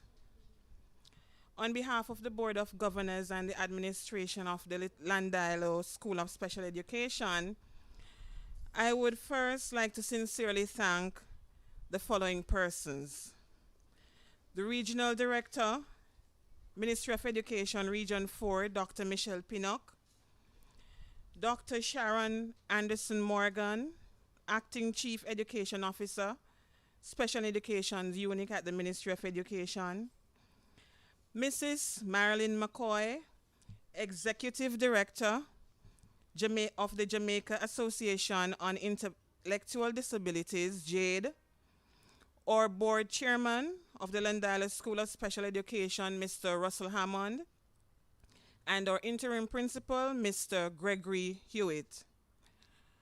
To our sponsors of this conference, NCUFM, Central Medical Center, and the Foster Triplets for their indelible support and excellent coverage of this event. To our speakers, Dr. Natalie Dunkley Francis, occupational therapist, thank you for informing us and educating us on the sensory organ tips.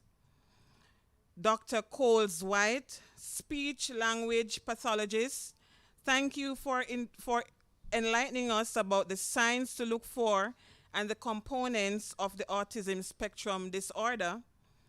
Dr. Heather Dunkley Ferguson, speech language pathologist, for enlightening us about speech and language disorders, as well as types of speech impairments. And Dr. Letitia Stallard, physical therapist, thank you very much for enlightening us about the range of motion and stretching. Thank you all for sharing your strategies, findings, and professional opinions, and also for responding to the questions that were asked by our viewers. It is with gratitude that I would like to acknowledge our teachers and staff for their hard work and dedication in making this conference a success. They were out in their numbers this morning at the Montego Bay Learning Center, bright and early, beautifying and cooking up a storm in the kitchen, ensuring that everything was in place for this event. Finally, I would like to take this opportunity to place on record our hearty thanks to our staff and the other two units of Llandilo and Lucy. Thank you for the ongoing support, dedication, and hard work, and to everyone who offered logistic support and guidance to making this event a success. To our viewers, parents, and students, thank you for joining our virtual space and for tuning in. We hope you have garnered meaningful information from the content provided here today. Have yourselves a beautiful and blessed evening, and thank you for joining in.